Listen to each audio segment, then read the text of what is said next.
Well, welcome. Tonight we are doing the Fiscal and Economics Issues Discussion Group presentation. We'll go a couple hours, 2.5, somewhere in there. This is the Northwest Suburbs Organizing for Action group. We are an indivisible chapter.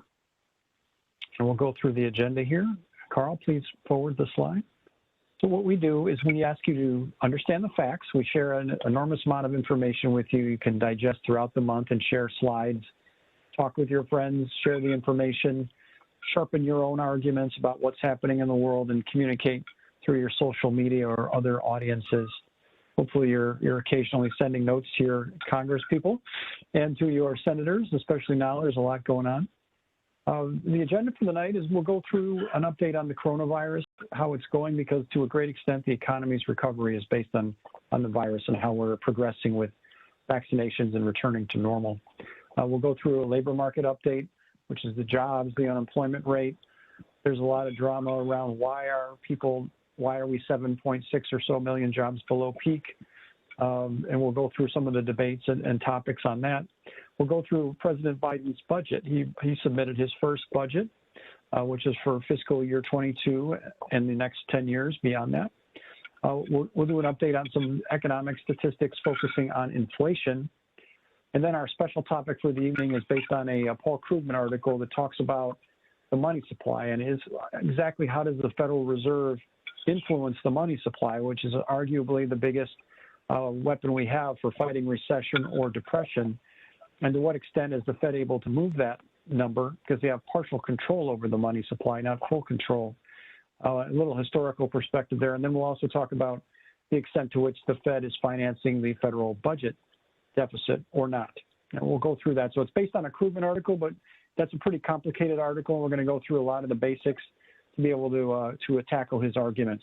And then we'll share a few links for you in terms of Twitter threads or other things that allow you to share this information easily. All right, so as of June 11th, we were just a hair under 600,000 U.S. deaths from coronavirus. And that doesn't include what they call excess deaths, which is usually another 50 or 60,000 on top of that. So we've likely passed the 600,000 mark. It's about 0.8 million deaths globally. For scale, the U.S. Civil War was in that 620 to 750,000 dead soldiers range. In what I call Republican math, that's 150,000 Benghazis or 200 9/11s in terms of the scale of 600,000 U.S. dead. The United States has the most deaths in the world. We'll look at adjusted for population here in a minute, but Brazil and India are the two biggest that are behind us. And then you can see down as you get into some smaller population countries where they stand. But that's cumulative deaths through June 11th. When you look at per capita, so per million people, how many have died, cumulative deaths, that's Brazil is number one, over 2,000 per million, and the U.S. is fourth there at 1.8 per 1,000. I only pick selected large countries, so there may be other ones that I wouldn't look at the United States as fourth in the world. It's just fourth on this list, but these are some of the major countries you hear about in the news.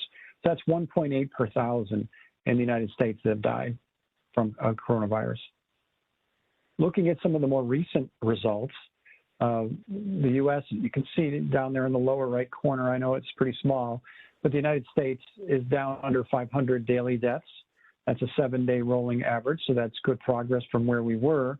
We were in that 3,000, 4,000 range for a while. India has taken over as the worst situation right now, where they're looking at 3,500 deaths per day, and Brazil is somewhere in the middle between us.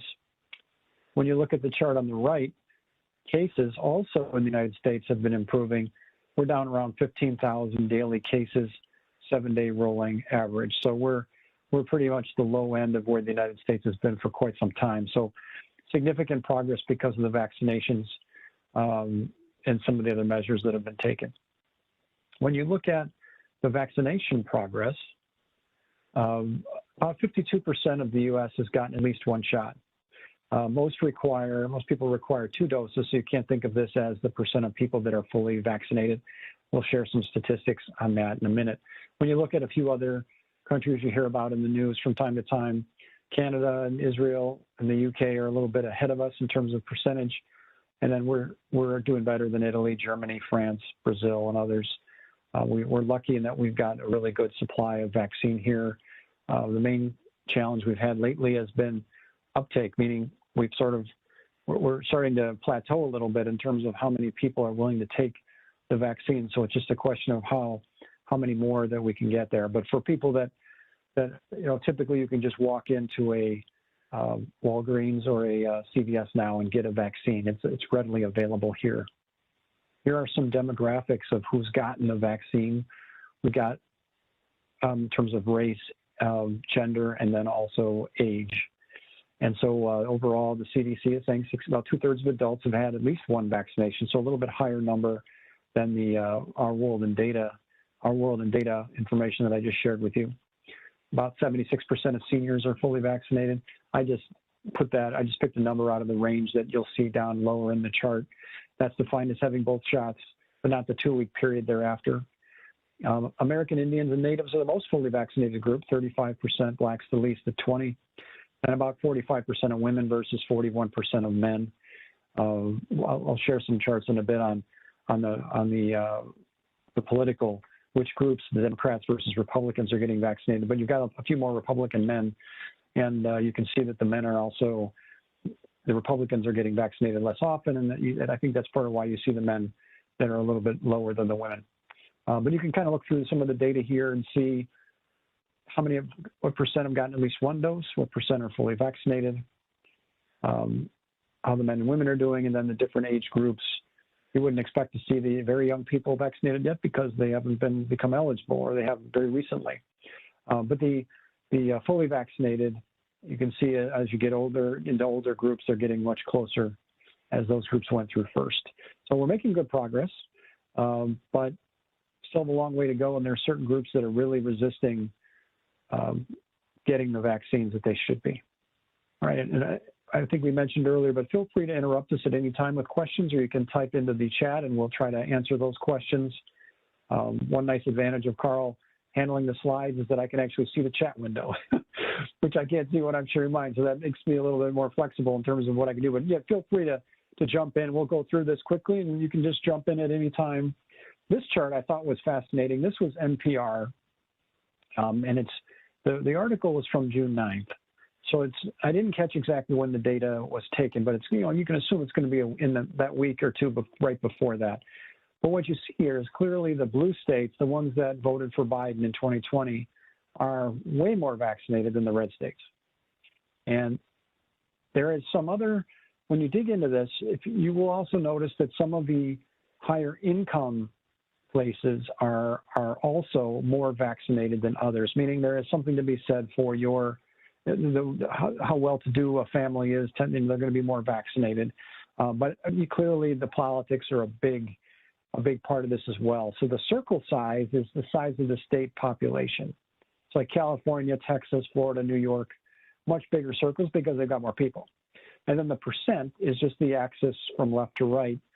And so like Vermont is in the 90%-ish range in terms of they're the number one. But then as you get down to the bottom, Mississippi, I think Mississippi, or could be Missouri. I want to be careful. No, MO is Missouri, right? So that would be Mississippi, MS, down more like in the 40s. And that's a very poor area in addition to being Republican. So it's a combination of both. But in general, Democrats are getting it done. Here, this guy is on Twitter, but he is from the Economist magazine. So this is some Economist data. And you can see here clearly the Biden voters fully vaccinated 76, Trump voters at 54. I mean, that's, 22%. I mean, that's a huge difference. And you've got some other differences in there, as you would expect from the chart you just saw a minute ago. But the sad thing is down at the bottom there, won't get vaxxed. Under Trump voters, 26%, a quarter of Trump voters are saying, I'm not going to get vaccinated ever.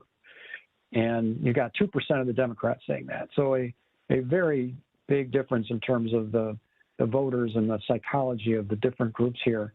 And, how you reach out to the Republicans and get them to get a vaccine, it's not something easy to do. And so you're hearing different stories about some of you guys on the call may have heard these. I've heard anecdotally some stuff about lotteries in some states. What else have you heard in terms of creative ways of getting people to get vaccinated? Free weed. The state of Washington, free weed, free beers, free shops. So they're trying different strategies to get people to do it. You know, I'm sure there are some places that are paying people. What I've heard also is that corporations are able to force their workers to get a vaccine, or they can fire them without getting in trouble. That's my understanding from the initial round of what I've seen. Corporations can tell you to get vaccinated or else. I don't know that I haven't got data on how many of them are really doing that. You know, so we'll see how that works and how the employer is pushing it. If that's going to make a difference with the Republicans, but you can see a stark difference in the where the two groups stand, Democrats and Republicans. All right, let's keep going. I'll just on the employers forcing it, the most newsworthy is the hospital down in Houston, where the employees, the 200 employees that didn't want to get vaccinated sued, and the judge threw out their case. And then Anthony threw out that they're offering free skeet shooting down in Southern Illinois. Hey, as, other incentives to go get vaccinated. So people are being creative. Yes, they are. One of the things Carl and I have talked about is, as the economy is really dependent on how we do on the virus. And so even before the lockdowns happened, you saw very big declines in people going to restaurants, people traveling. The risk of the virus caused a great deal of this economic slowdown. It was not that the economy was booming and suddenly we put in these, shutdowns and the economy shut down suddenly. It was already pretty much shutting down or shut down by the time the official late March 2020 shutdowns were implemented by most states. And so what you're now seeing is, even in a place where you don't have a ton of restrictions like the TSA, until recently, the travel volume was down about half versus 2019. So this chart on the left shows you from January 7th until June 5th, and the line is the volume of travelers relative to 2019. So you get at the beginning, in now January, February of this year, you were at 40% of 2019 volume. And now we're all the way back to 70. So progress is being made. Travel is at about 70% of the volume, air travel, about 70% of the volume. But even then, 30% is a large drop, and that's with very few restrictions. You can fly if you want to fly. My brother-in-law just flew out here and was here for a few days. And you can do it without all kinds of restrictions. You don't have to prove you're vaccinated or anything. But it's still down 30%. Now, surprisingly, on the right-hand chart, I'm amazed by this, but this is what it said. Open Table is one of the companies. When you guys go to get a reservation at a restaurant, it's going to be through Open Table a lot of the time, and they track this data, not just for the U.S., but globally. And that line on the left, ignore the fainter dotted line for a second, the harder line that's on the left side of the screen is showing that it's comparing, again, 2021 versus 2019, kind of like the TSA chart, but it's showing only a 12% decline relative to 2019. So they're saying that restaurants are pretty much, within 10% of about 10% away from where they were in 2019. Globally, it's the U.S. and the global numbers happen to be about the same, about 12% below. So I don't know if that's been your experience. Those of you that have been brave enough to go to restaurants, I'm still doing carry out, but I have not. Have you guys noticed full restaurants? Are you seeing that? I see Bill nodding his head. He's saying, yeah, it seems pretty full. Well, up until the last week or so, there were restrictions on how full the restaurants could be, at least here in Chicago. Now, a lot of the country, Florida, Texas, Arizona, California didn't have those restrictions. But here we were at the 60% capacity kind of restriction. Yep. But I was seeing restaurants that were filling up on that capacity. I went to dinner last Saturday outside on a patio on Clark Street, Galway Arms, and it was full. Yep. Reduced seating full. Okay, yeah, if sure. that makes sense. Yeah, I mean, what is the tables Illinois? were a little bit more spread out than they were, 2 years ago. What's the Illinois rule? Was it 60% of what is it? It was until last Friday. And then they lifted the restrictions on June 11th. Yep. So tomorrow I'm looking at at the noon or okay, 2 sorry. o'clock, the White Sox are selling the rest of their season tickets for all the games full capacity. Wow. Wow. All right. So we'll see how fear reigns, but you can see from the trajectories here, I mean, we're going to be getting back toward 100% in the not too far future if these trends continue. Well, Carl, I guess I'll hand off to you for these. I guess you can do the next 3 sections. I'll pitch in on the economic statistics if you ask or if I can help. Oh, we'll do them together, but I'll take the lead right now on the labor market, Okay. which is actually doing fairly well. And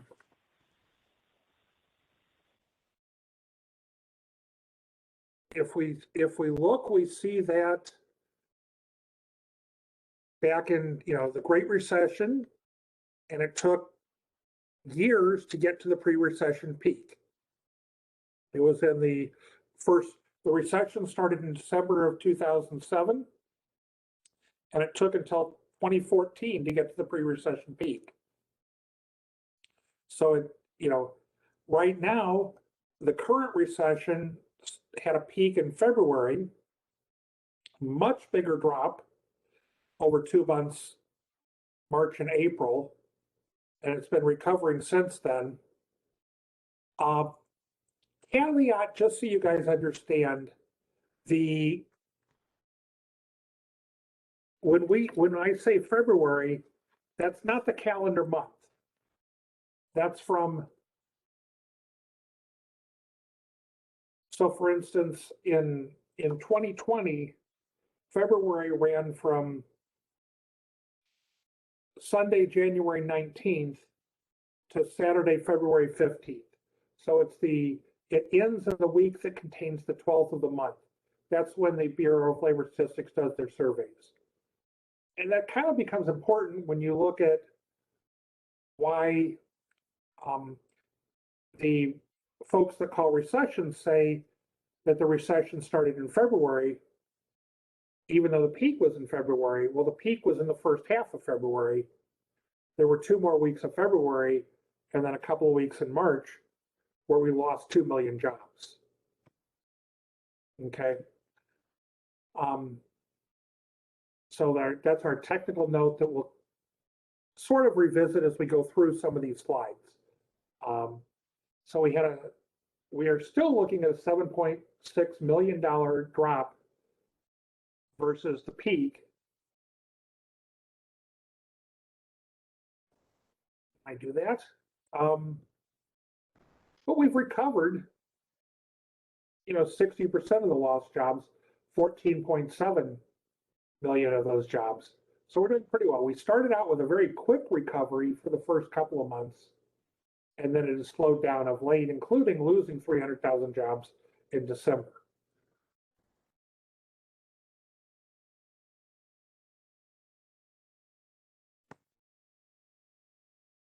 And again, we look at, this is what I was saying, fairly quick recovery, big recovery May, June, as people who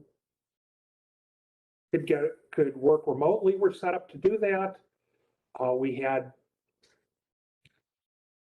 jobs that were considered essential, and then we had a new set of jobs, which was all your Domino's pizza delivery guys and your UPS guys and your Amazon delivery guys getting hired to handle that side of the economy as people weren't going out. And so we ended up getting a lot of jobs, even though we were giving these generous extra $600 a week unemployment benefits. So, and then those went away the end of July which means they were still around for half of the August reported number. Again, that's the part about these numbers represent the week of the 12th.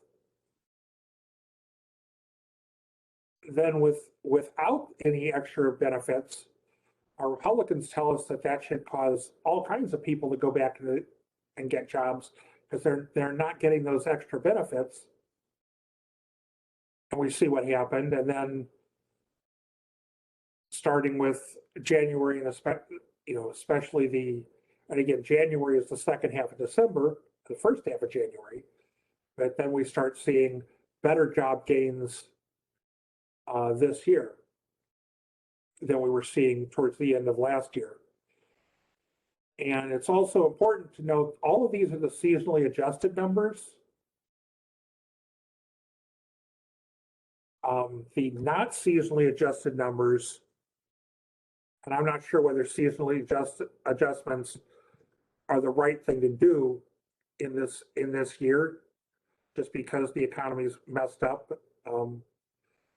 But we were at 1,153,000 jobs added in February, 1,182,000 added in March, 1,097,000 added in April, and 973,000 added in May. So the unadjusted numbers look real good when you're talking about the absolute number of people that are going out and getting jobs. It's a lot higher than these numbers after seasonal adjustments.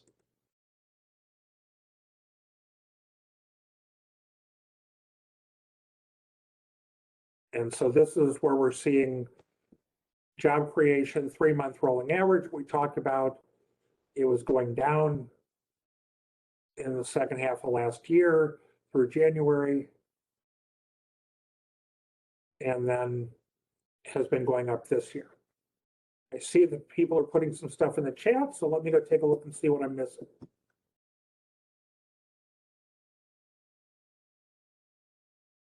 Okay, so somebody said that in Minnesota, fast food is drive-up only because they didn't have enough staff. Okay, so let me go back and see. Elkhart, all restaurants are full. Some folks don't want to go back to the office. Some are trying to move up to higher pay. A lot of that is going around, yeah. And what does seasonally adjusted mean? Okay. If you look at the unadjusted numbers for the year, what happens is, and I'll start with the end of the year, there's a lot of hiring done for Christmas. The hiring is in October, November, and then those seasonal employees are let go at the end of December and January. And that's, and then as you go through the spring, there's, they go ahead and adjust the numbers down for some reason. Again, once you get past January, they see higher than normal jobs added, and you start seeing people adding jobs in the summer, and other people by the end of the summer leaving those jobs and going back to school. And the seasonal adjustments are to try and go ahead and adjust for that seasonality on a month-to-month basis.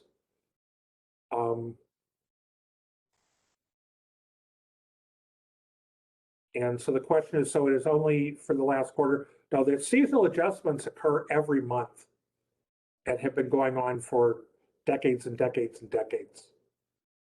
The question I have when I made the comment about the seasonal adjustments is whether or not the typical seasonal adjustments apply during this deep downturn. Whether we should still be making normal seasonal adjustments. But I'm not sure there's a better way to do it, so we'll let them do that.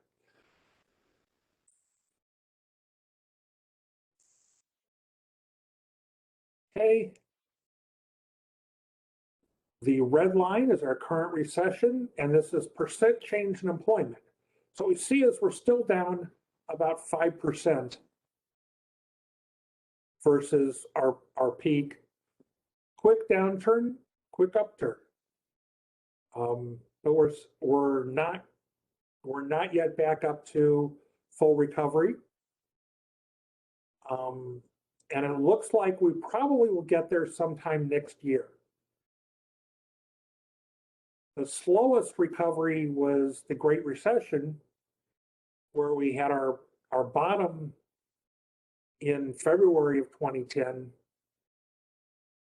Then we started adding jobs, but it wasn't until 2014, I think it was May of 2014, before we finally got more jobs than we had before the Great Recession. So we added 559,000 jobs after seasonal adjustments. And we'll talk about more than half the jobs added were in leisure and hospitality. Across the country, there were 5% fewer jobs in May than existed in February 2020. Labor force, people who are working or looking for work, there are about 3.5 million fewer people in the labor force than there were before the pandemic hit. Because it's still tough for especially working parents with kids not in school or whatever their daycare, childcare situation was, not back up and running, as the parents are supposed to go back into the office, or even if they're trying to work from home, it's tough with the kids.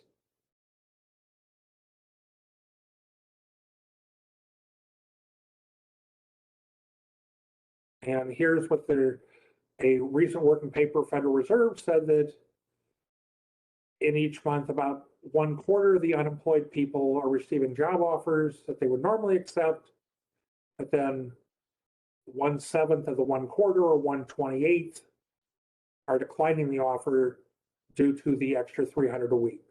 So that's a hypothesis theory from the Federal Reserve Bank of San Francisco. And again, roughly 24 states have announced they're going to end some or all of the federal jobless supplemental unemployment insurance benefits in June or July, rather than waiting for the federal expiration in September.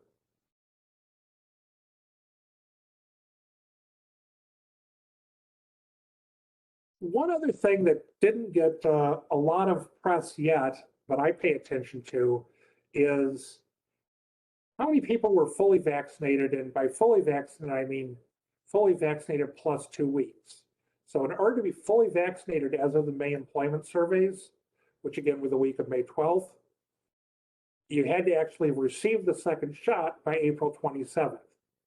What we can see is that old folks were really, well vaccinated by the May employment surveys, but these are the people who aren't going and taking jobs. The people we want to be taking jobs are these next 4 groups, the 18 to 64-year-olds, and they were only about 30% vaccinated as of the May employment surveys.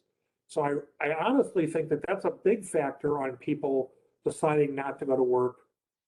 If I weren't vaccinated, I would be really, really hesitant to go work as a bartender or a waitress around people who are taking off their masks when I'm waiting on them.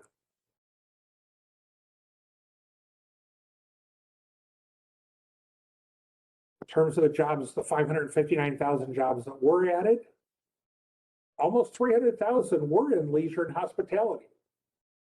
Bars, restaurants, hotels.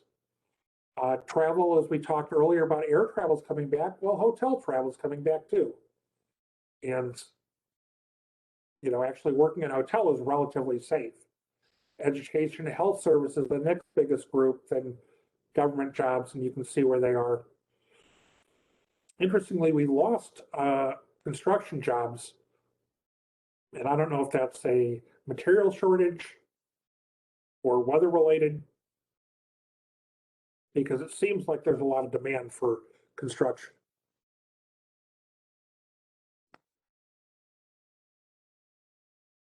And now if we're looking at even after those jobs, last month, which job categories had the biggest declines, and it's leisure and hospitality, then mining and logging, information systems, other services.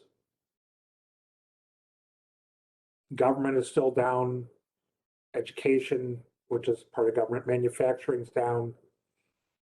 Financial activities aren't down nearly as much. So you can see where we're at in terms of where we still need to have, if we're going to get back to where we were,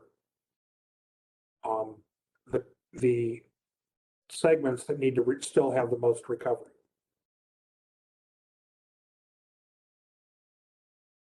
Okay. On unemployment rates, the U3 rate is the rate that is typically reported, and it was reported for May at 5.8%, an improvement down 0.3% from April 6.1%, which is good. On the other hand, I think part of that was that we had a decline in the labor force in May, which made the denominator smaller. Okay, so, and then the U6 rate, the U3 rate is people who are working. It's the U3, it's the people who are unemployed, who have looked for work in the last and who have looked for work in the last 4 weeks. So they didn't work at all during the month, and they looked for work in the last 4 weeks. The U6 rate is everybody in the U3 rate, plus everybody who'd looked for work in the last 12 months, or 1 year, and everybody who has a part-time job that wants a full-time job. Now, most people who have part-time jobs want part-time jobs, but there's still millions of people, about 5 million out of the 27 million part-time workers, that are part-time and would like full-time jobs.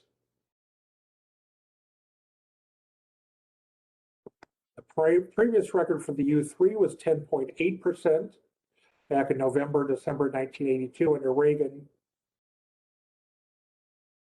That's the previous record, excluding the Great Depression or anything, because we basically started keeping the statistics in the 1930s and some of them in the 1940s. And so we don't have statistics that really go back to the Great Depression in the same data sets.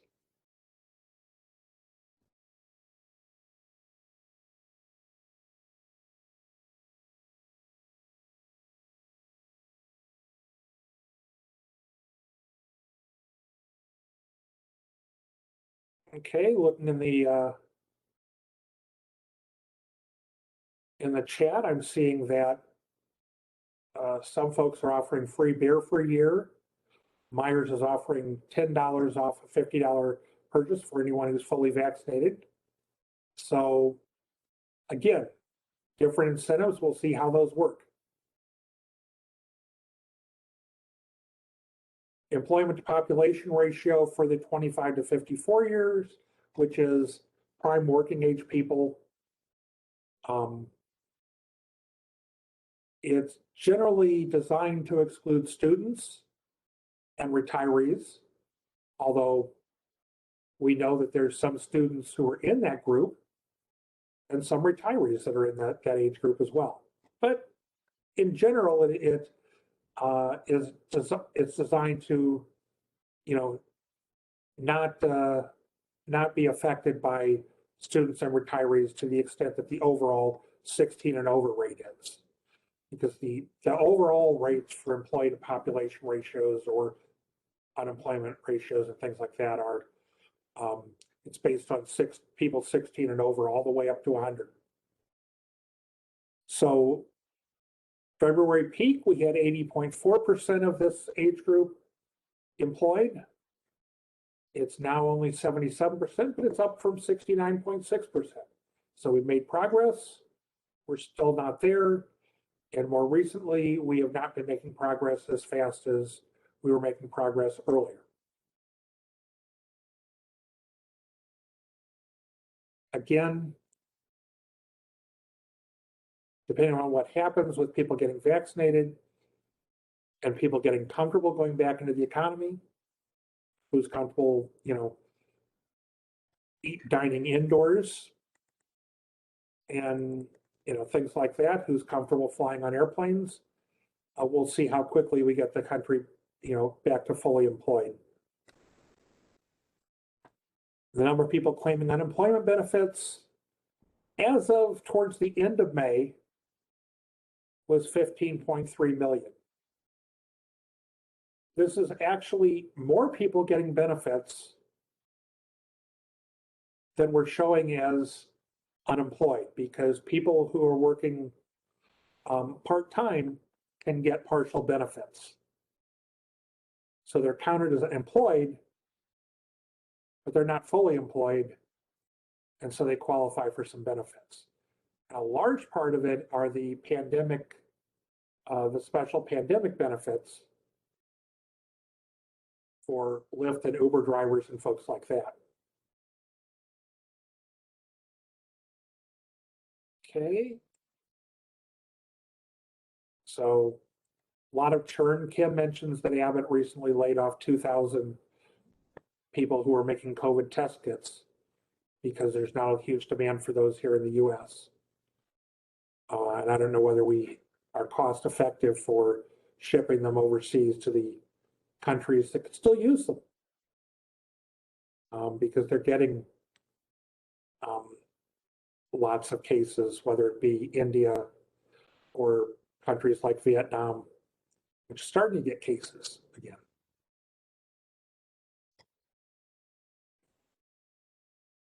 And so the BLS has accumulated some supplemental data during the COVID pandemic. 18.3% of employed persons teleworked because of the coronavirus pandemic in May this is in April, versus 21% in March. So people are going back to the office.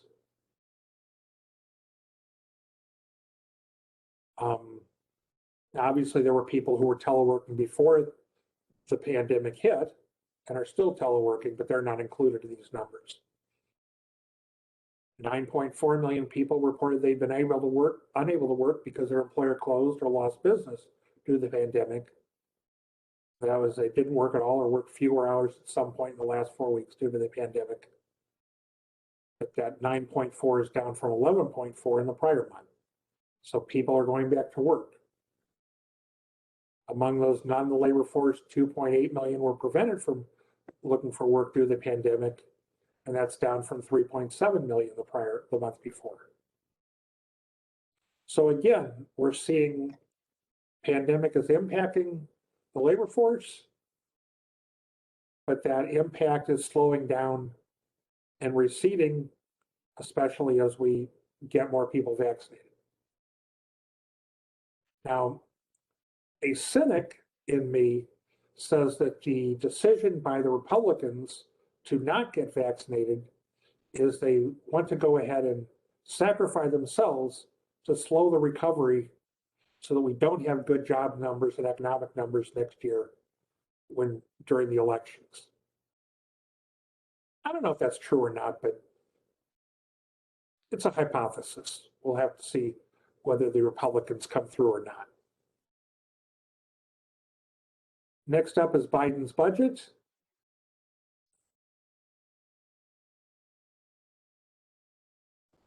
And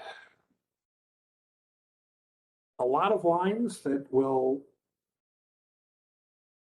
go ahead and probably not read off every one.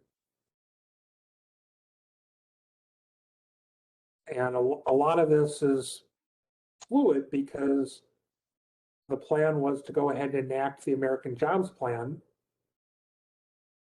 and the American Families Plan at these levels and have offsets from taxes associated with those plans. These are, David, these are 10-year budget numbers? Yeah. So Correct. And where Biden said he was going to pay for them Some of them he was going to go ahead and pay for over 15 years, which is why they have a net cost.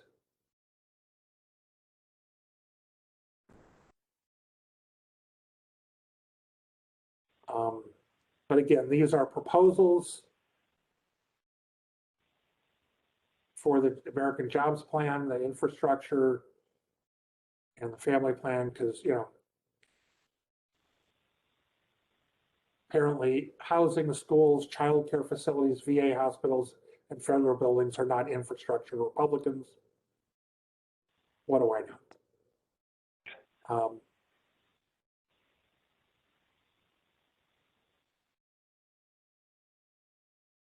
And this is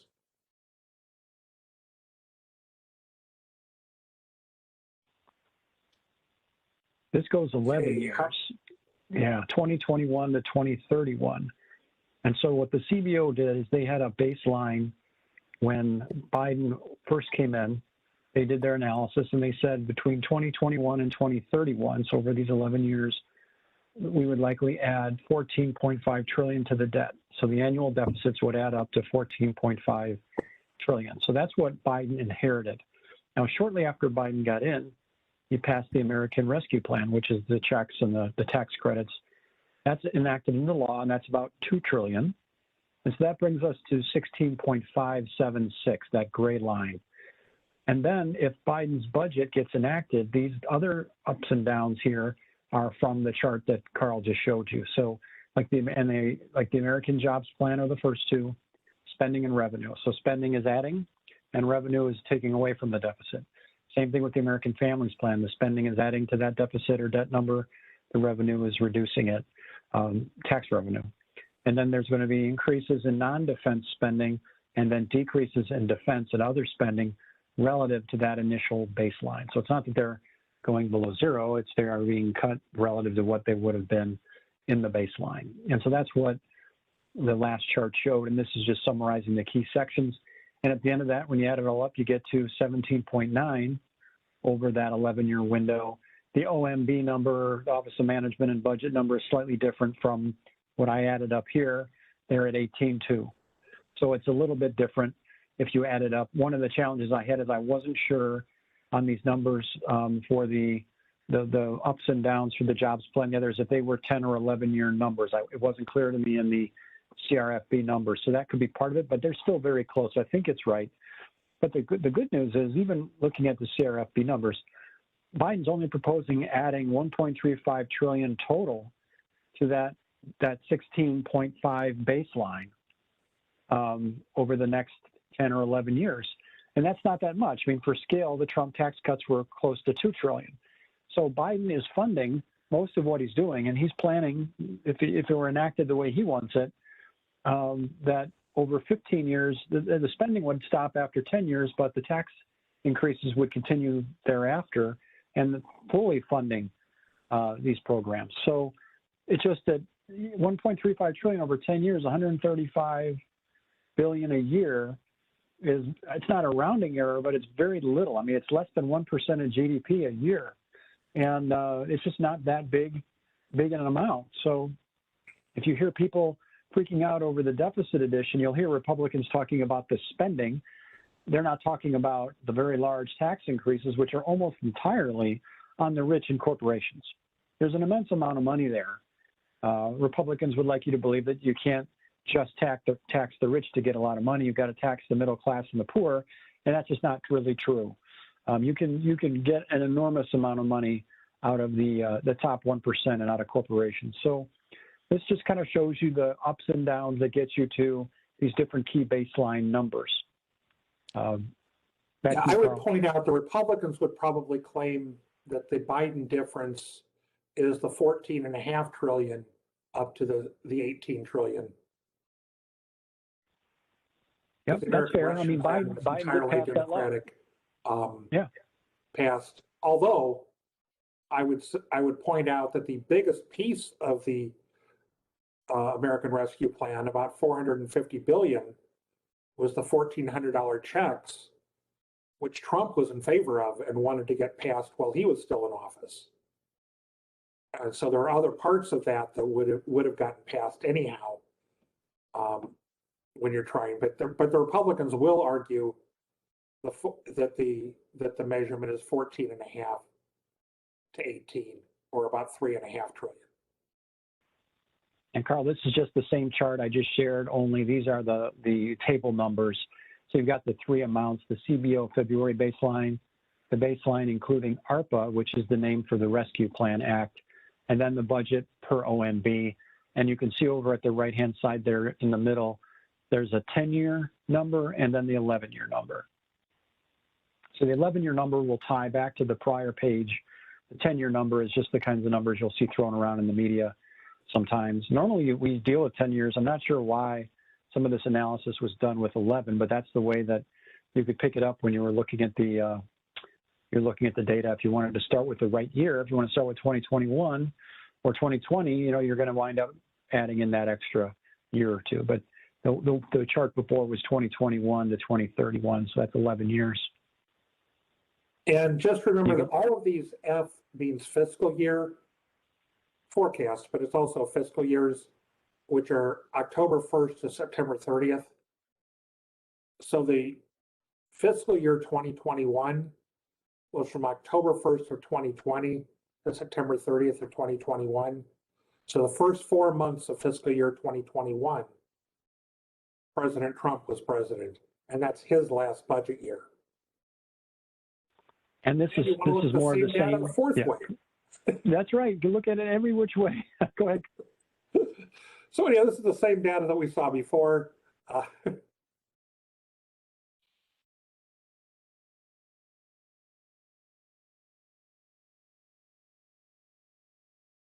And this is just saying that the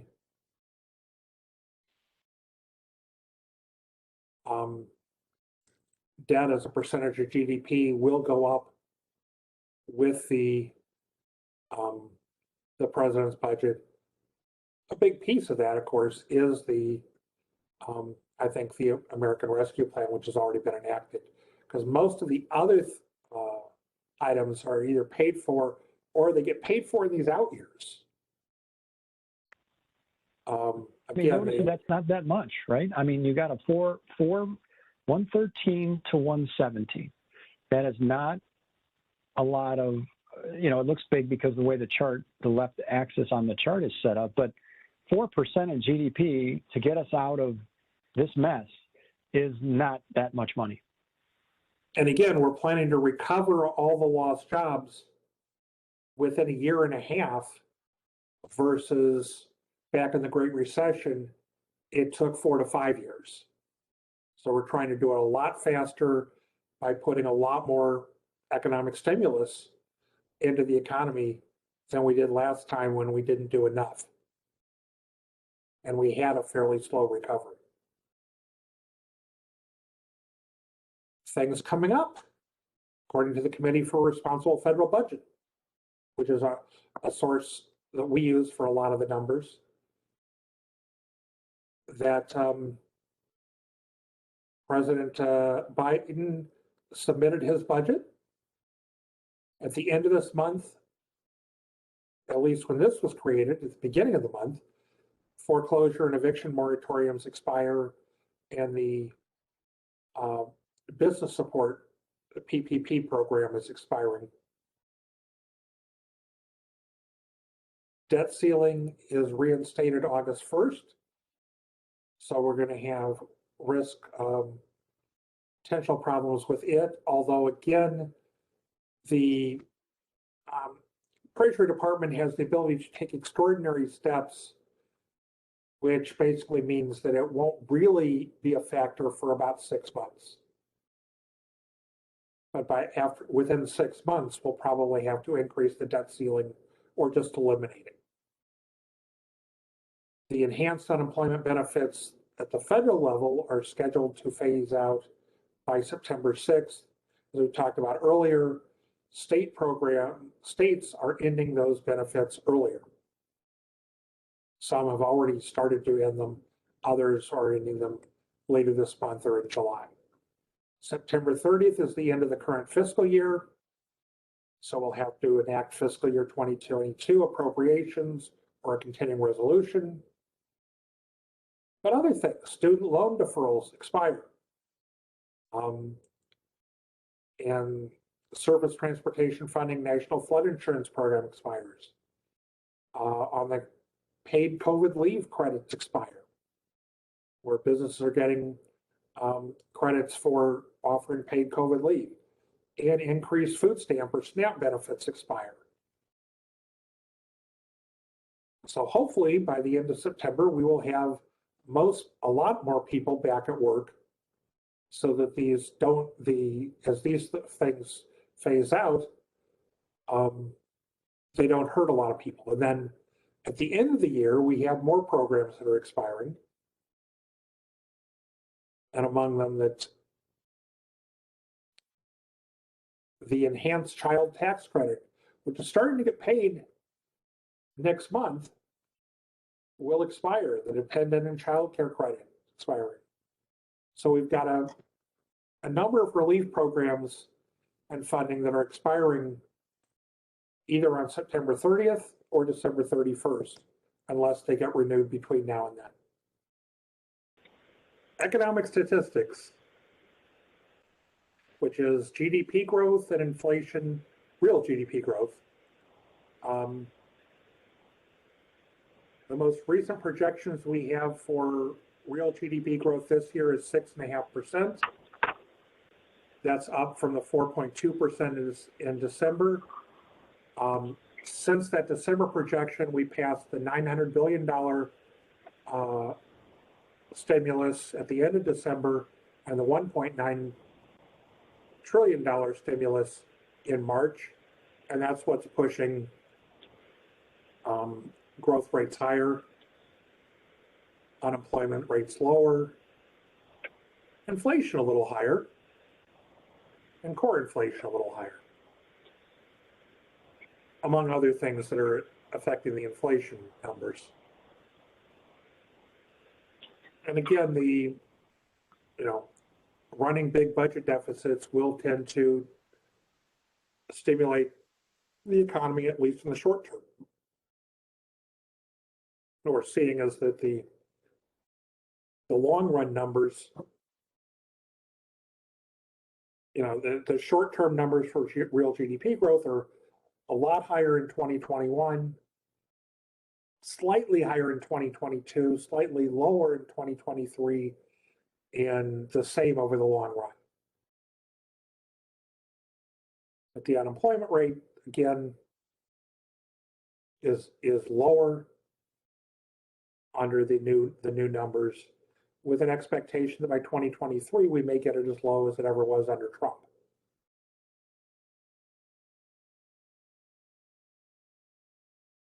And the full year inflation they're suggesting is going to be, again, in the 2 to 2.5% range, which is the Fed's target.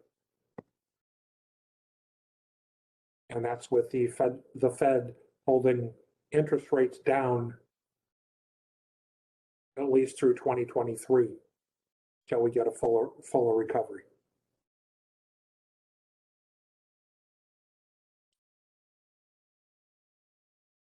Two big things driving, among the things driving the 12-month reported inflation, which in May the overall rate was 5%, and the core rate, excluding food and energy, was 3.8%. Couple of big items. Again, travel collapsed a year ago. Gas prices went from, I'm going to make up numbers, but they're pretty close, $2.85 in May of 2019 to $1.80 in May of 2020 to $2.88 or $2.90 in May of 2021. So we're seeing reported inflation on gas prices of 55 to 60%. But the reality is the inflation over 2 years is like 4% or 2% a year. And that's true for gas prices, that's true for hotels, that's true for airline prices. I think hotels and airline prices are actually still lower than they were prior to the economic downturn. But one thing that has gone up a lot that didn't crash last year was used car prices. What happened, among other things, was that when people stopped traveling, the car rental companies dumped their fleets. And not a lot of people were buying new cars, whether the car rental companies or the general population. And so the number of used cars available to buy fell. And now this year, people have all this money, they want to get out, they want to go travel, and so what we see is that used car prices were up 29% year over year, May 2021 versus 2020 prices. Again, that's something that I think is kind of a one-time thing, but we'll see. And rental car rates are up, at least my experience looking at them is that by March, they were about double what they were the year before or more. I mean, I use as my metric my annual trip to Arizona, where in February of 2020, before the pandemic hit, I got a 2-week car rental from Hertz for $208, all taxes included, total for 2 weeks. This year, I got it for $286, but when I went looking a month later, it was over $300 a week. Because everyone else decided to start traveling too, apparently. And they had really small inventories. And Mark Wyndham asks, where did the fleet vehicles go? They sold them. They sold them as used cars. I know my niece was looking at buying a car from Hertz a year ago. And as Mark points out, new and used car interest rates have jumped. And I'm not quite sure why, given that mortgage rates have not jumped. So it seems like if you can roll your car, if you can roll your car purchase into your mortgage, that may be the right way to do it.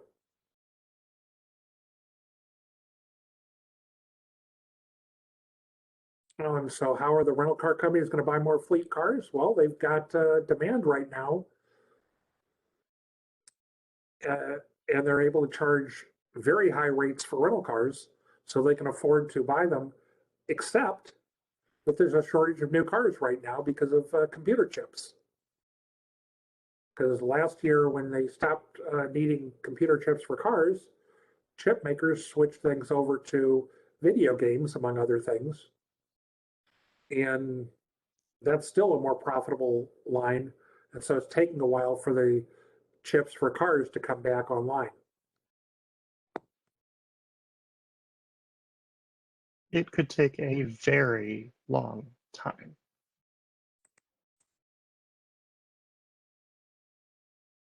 Months or years? The backlog could be years. Okay. But again, looking at the components, we're talking about used cars and trucks, 29.7% inflation year over year. Food, a lot of people talk about food prices, and certainly anecdotally, we can talk about the price of meat. It seems to have gone up a fair amount, but that may be more due to the hacking by them at the meat producer than anything else. But the total food price inflation was 2.2%, and groceries was under 1% inflation over the whole year. Now, again, this would have been measured before the impact of that hacking problem. So it's up a little bit, but again, I think that that's probably going to come back down within a few months. It won't take months and months and months to resolve the food and the meat getting into the grocery stores at a reasonable price. The energy, gas prices up 56.2%.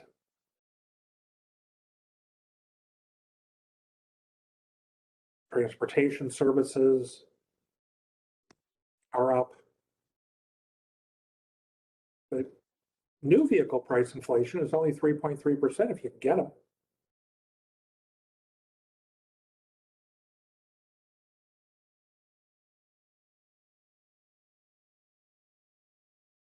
And I just saw a question about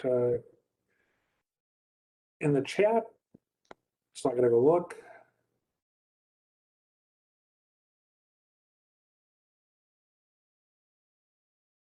Somebody's trying to sell a Dodge minivan, 16 years old, for $20,000. Good luck. I don't think you're going to get that price. So is the rise in fuel prices based on expectation of what? Well, again, it's based upon the fact that, I mean, to a certain extent, there was a spike based upon the hacking of the Colonial Pipeline. But otherwise, prices are about where they were, or just slightly higher than they were 2 years ago. And so as people get back to driving closer to what we were doing 2 years ago, demand for fuel is going up. Okay, and crude oil prices, certainly they're up over last year when crude oil prices actually, I think, briefly went negative. I don't know where crude oil prices were 2 years ago and how much that's driving the price of gas.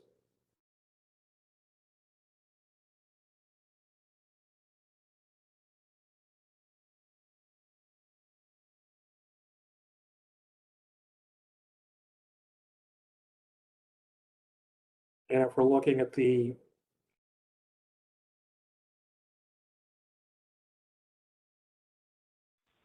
overall CPI is the blue number, which is more volatile. The red number excludes food and energy. And if we use May 2019 as our baseline 2 years ago, everything's up about 5% or about 2.5% per year, which is, you know, about the level that they really would like.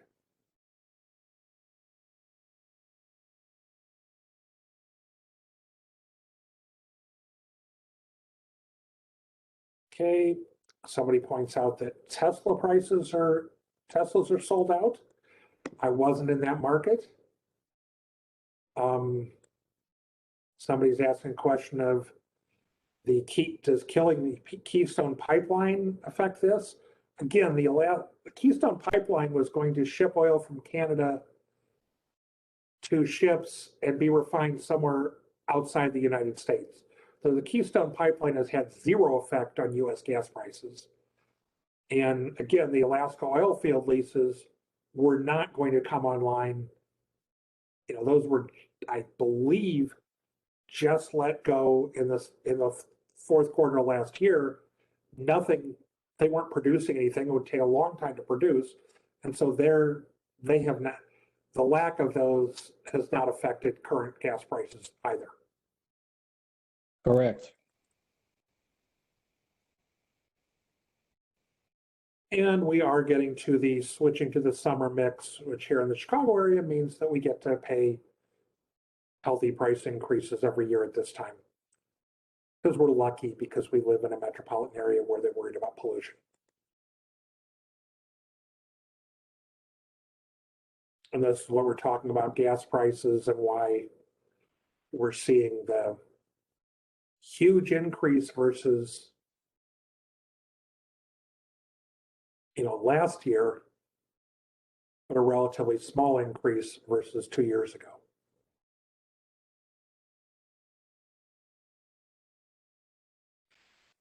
So next year, if gas prices are, a little higher, 310, 320, whatever, that won't be 60% inflation.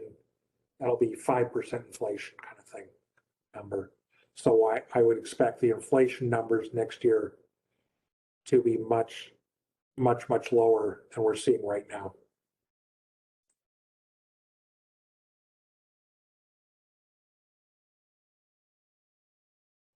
And again, over 2 years, what the big item that's out of whack is used cars and trucks, which have had, again, the almost 29 or over 29% inflation over 2 years, average of 14.6% per year. But everything else is pretty tame over 2 years.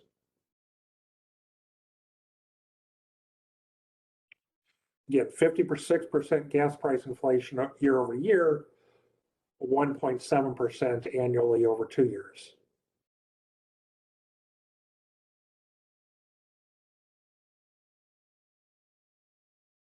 And other places have inflation too.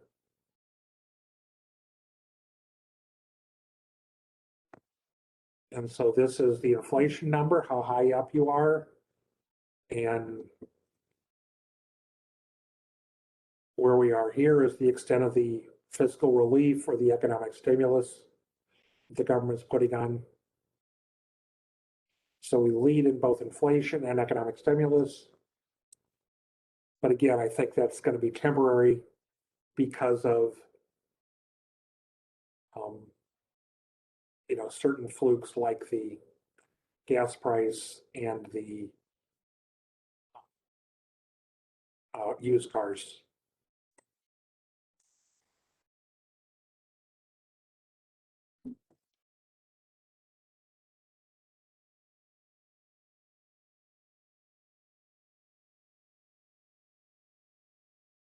Treasury yields are up about 0.5% since versus August.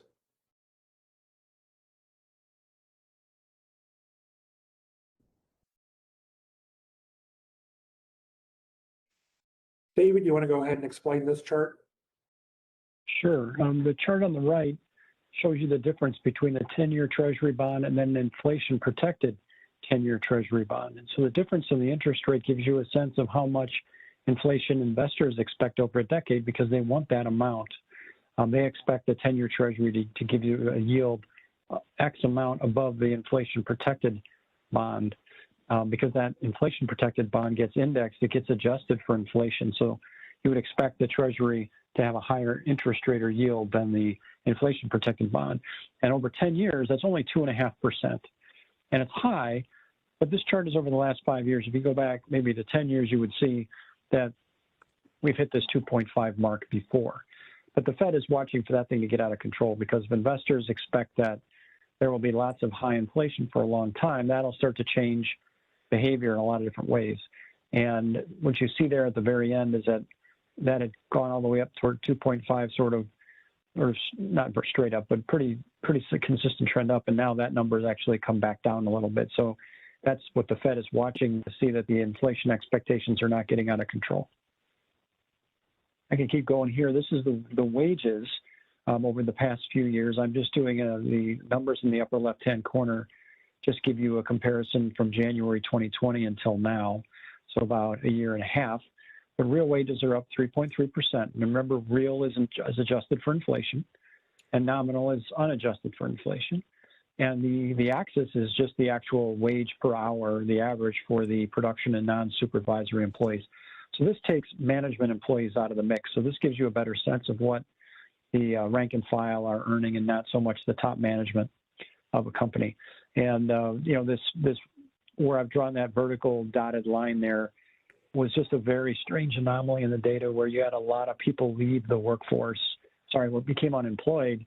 And so and they were at the lower end of the wage spectrum for the most part, like the leisure employees, hotel, restaurant employees tend to be lower wage versus say, the professionals, construction and others.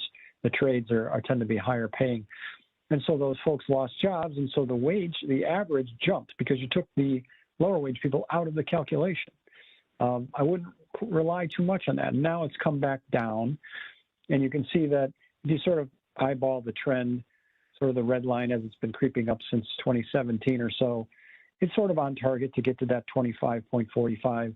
The nominal also has been jumping same way, and it's also sort of getting back on a more normal trend line. Although I do think the nominal wages are up. They're growing a little quicker than typical. And some of that had started before the crisis hit, and some of it now is continuing. But, adjusted for inflation, you are seeing that wages have been pretty flat now since that peak, that unusual 26.37 peak. They've been flat to down in real terms, and they're back above that peak, and the blue line, the nominal, is back above that peak. But so we'll see. But the good news is, if you're getting inflation, real wages are climbing, meaning it's the good kind, at least, that wages are going along with it. It isn't some mystery where, like, there's an oil crisis and oil prices are spiking, but there's no wage increase. And so everybody feels that hit like they did in the 70s from the OPEC embargoes and other things that happened. We don't have that right now. So you have wages that are climbing pretty nicely along with the inflation rate. And so the real wages are going up pretty nicely over the last year and a half. That's a pretty good clip for real wages. But again, so many weird things are going on right now with the mix of labor and that who's working and who isn't. You still have a lot of these lower wage workers out, which is probably holding that average down a little bit. But they're starting to come back into the workforce.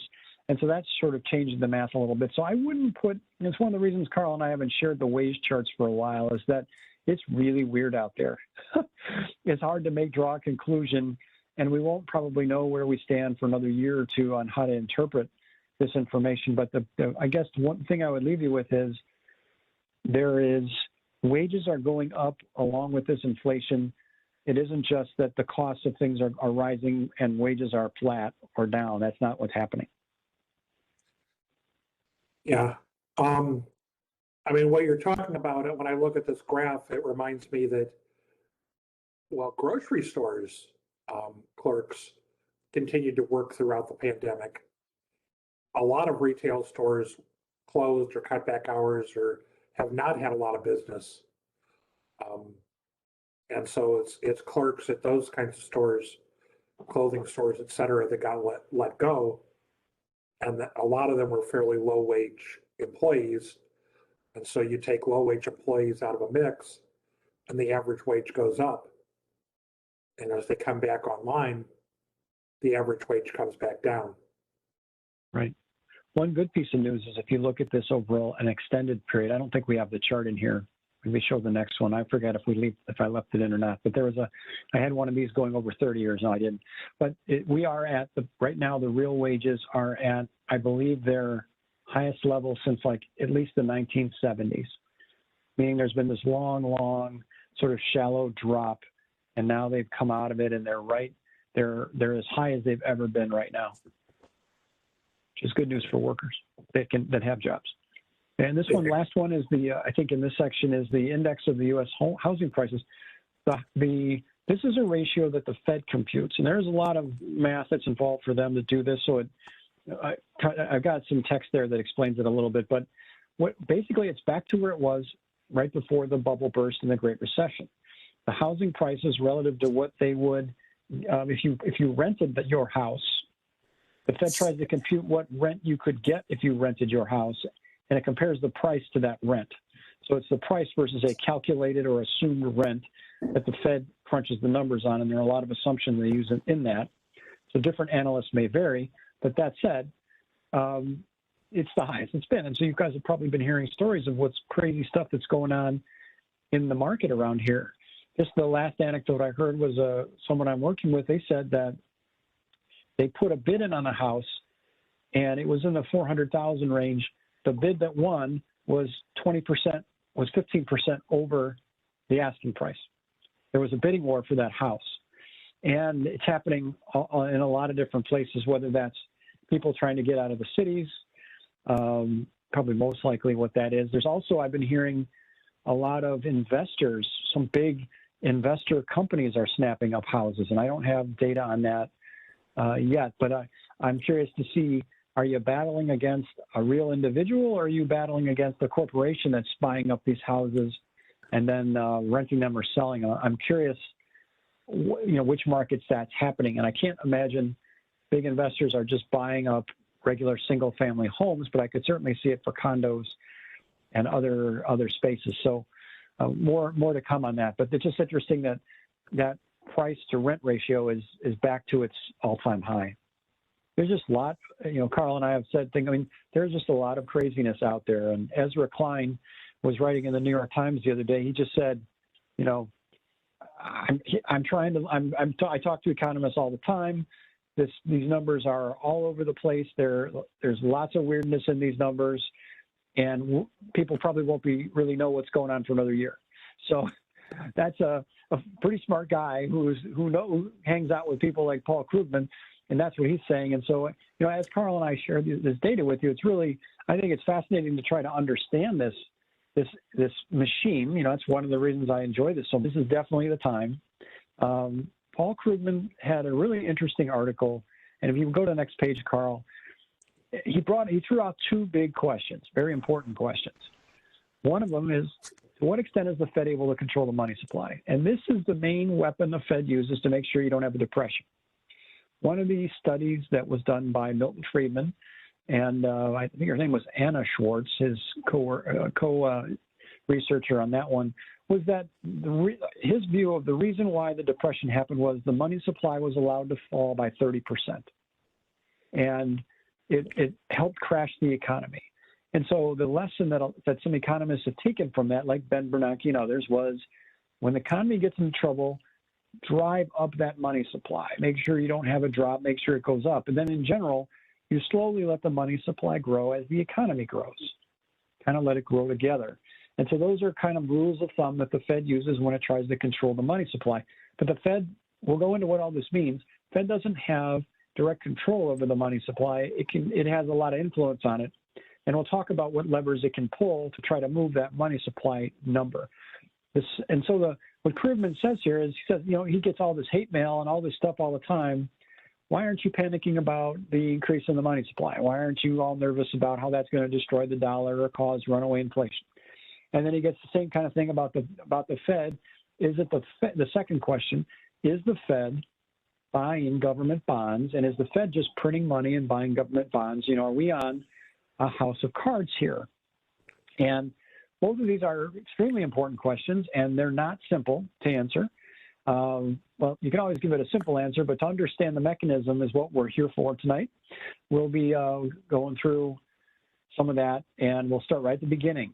So feel free to ask questions, pause, stop. When you read the Krugman article a couple times, when I read it, I realized I needed to go back and study, because he even labeled it one of his, what he calls his wonkish articles, one of his more complicated ones. And so this is a diehard group of economics people here tonight, so we're going to put that to the test. So go ahead, Carl, to the next one.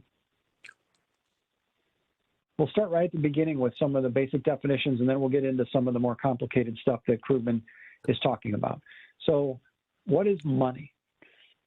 Anything accepted in exchange for goods and services and for the payment of debts.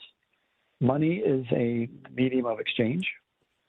So you can accept it for stuff that you have or hand it over for stuff you want. You can, so you know about account.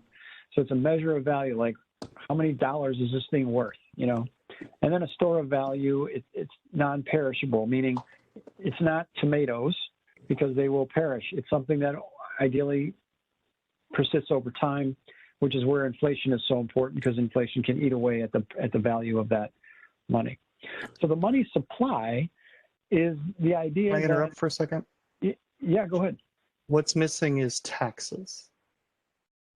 It is the only technique to pay your taxes. Yep, good. Good point. Yep. Got to pay in dollars if you're going to pay the government. You can't pay them in gold chickens or cars or anything else, although they might foreclose and take some of that stuff, but you got to pay with taxes. Thank you. The money supply now is really what's the easiest way to think about it is the checking and savings accounts.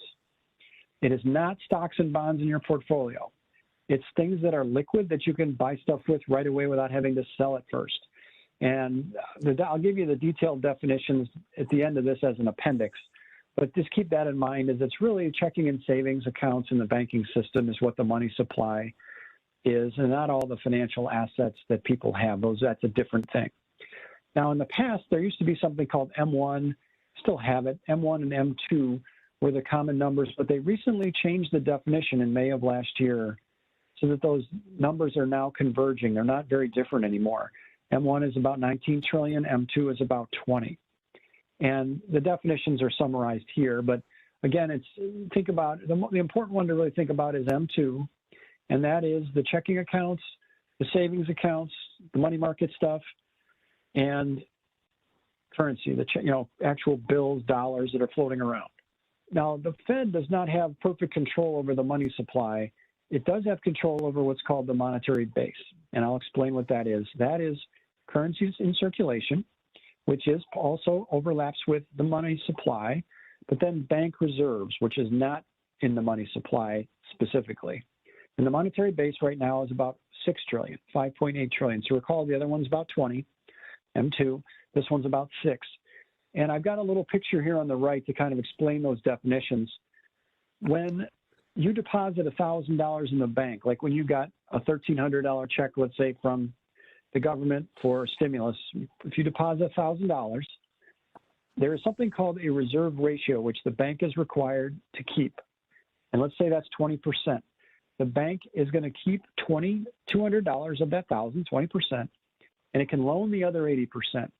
And so the bank balance sheet is going to have your deposits, which it owes to you, so that's a liability to the bank, $1,000. It's going to loan $800, which is its asset. It's your liability. If you were to borrow the money, it would be your liability, let's say your mortgage. But for a bank, that's an asset. And the reserves are also an asset, $200. And that is the money from those deposits that the bank has to keep because the Fed has something called the reserve ratio that it forces the banks to have. So when you hear the word reserves, there are two kinds here, required or excess. Required are that 20%. The Fed says you must keep 20% of those deposits as reserves. Excess reserves are any amount beyond that the bank chooses to keep. So let's say, like in that little picture, the reserves are 200, the loans are 800. Let's say the bank chose to only lend 700 and had 300 in reserves. 100 of that would be excess reserves. It's above that 20% minimum, okay? Reserves straight up are not part of the money supply. They don't do the math that way. They do it with the deposits being in the money supply. So that's sort of, I think of it as double counting. If you included deposits and reserves, you'd be double counting. But they're looking at that sort of liability side of the commercial banks, the deposits, as the amount in the money supply. The reserves are the amount that are here in the monetary base. The Fed has very strong control. It decides how much currency is out there. It decides how much bank reserves are out there to a great extent by controlling that reserve ratio. It also can set interest rates for banks to lend to the Fed, meaning if the Fed wants to get some of those reserves, excess reserves, it can charge an interest rate and banks can put the money there rather than lending it. So the Fed does have this good control over the monetary base. So keep that in mind, is that there's a two-step. If the Fed wants to move the money supply, the M2 number, it's got to move this monetary base number. And the reason, and we'll talk about that mechanism, how does monetary base translate into M2, and that's the whole fractional reserve banking concept. So let's go through that real quick here. And before I do that, I will show you the amounts just so you can kind of see them trending. And the reason M1 spiked here was because of the definition change, not because of a behavior or other changes, strictly definition. They didn't change they didn't go back and try to estimate what it was before. They just changed the definition, and you'll see this in some of the appendix charts I have. So the M2 number, don't even worry about M1. The M2 number is about 20 trillion, and the monetary base number is about 6. So if you need a rule of thumb, 20 and 6 are good numbers to keep in mind. So let's talk about the fractional reserve concept for a minute. And here's some of the math. This thing is not, it's not advanced math. It's just hard to get your brain around this, but it isn't the Fed creating the money. The money is really being created in the private sector by banks that are doing their lending. And so let's kind of walk through this. So the first bank is Bank A, and we use the example I used before. So there's we're assuming a 20% reserve ratio required by the Fed. So if you deposit $1,000 in the bank's going to keep Bank A will keep 200 of it. It will lend 800. So somebody out in the world is going to borrow $800, and they're going to deposit it in Bank B, their bank. All right. Let's say they're using that to buy a used car or a house or whatever that is going towards. They deposit it in their bank. So now Bank B has deposits of 800. It's going to keep reserves of 160 and loan 640. So as it creates these loans, it's creating new money. And the same thing is going to repeat with Bank C. The person that gets the loan is going to deposit that money into their bank. And this multiplying effect continues. And the way it works mathematically is you simply take the initial deposit and you divide by that money, by that reserve ratio. And if it's a 20% reserve ratio, that's a multiplier of 5. So if you deposit 1,000, that's going to be a ripple effect. It's going to create $5,000 in deposits in the banking system through this mechanism called fractional reserve banking. Any question on that before I proceed? Because that takes a little while to get your head around. And I was having fun with spreadsheets. I did 24 iterations of this. You'll see this in the lower right. I did 24 iterations of that on a spreadsheet. I got to a loan of less than $5, and it was at the deposits had added up to $49.81. So I was able to kind of do the math myself to see that multiplier, or that 1 over the reserve ratio at 5 actually works. And this is how money is really created. So remember, deposits are the money supply. And so that $1,000 initial deposit becomes $5,000 in deposits by the time it ripples through the banking system. And that's your creation of money. All right. So when you say the government creates money, you got to be careful, because yes, the government influences the monetary, or the Fed influences the monetary base, but it doesn't control that ripple effect through the banking system. And remember that during the Great Recession, one of the big problems was the Federal Reserve was doing a lot of expansion of the monetary base. And I'll show you the numbers. I'll show you those graphs in a second. But it wasn't getting much of an increase in the money supply, because banks, this fractional reserve money creation machine, was not functioning because banks did not want to lend. They were really, you probably heard banks were capital constrained. They'd suffered enormous losses, and they didn't have money to lend. They needed every dollar they could get. And that's why the Fed was not really, one of the reasons why the economy did not recover was because that fractional banking system, that multiplier effect that I just shared with you, wasn't working. The good news is it's working a lot better now, because banks are in a lot better shape. And I'll show you some of those numbers here in a second. So let me add one thing about the real world here. I'm using 20% as a rule of thumb sort of reserve ratio. In the real world, the reserve requirement is usually around 10%. It was lowered to 0 as of last year, which you can't even do the math on that, because if you divide something by 0, it's infinity. All right, so you can't, it's not, you can't, it's going to be a very large multiplier, not the multiplier of 5 that I talked about just a minute ago. But it is not infinite. And I'll show you how much these amounts have increased.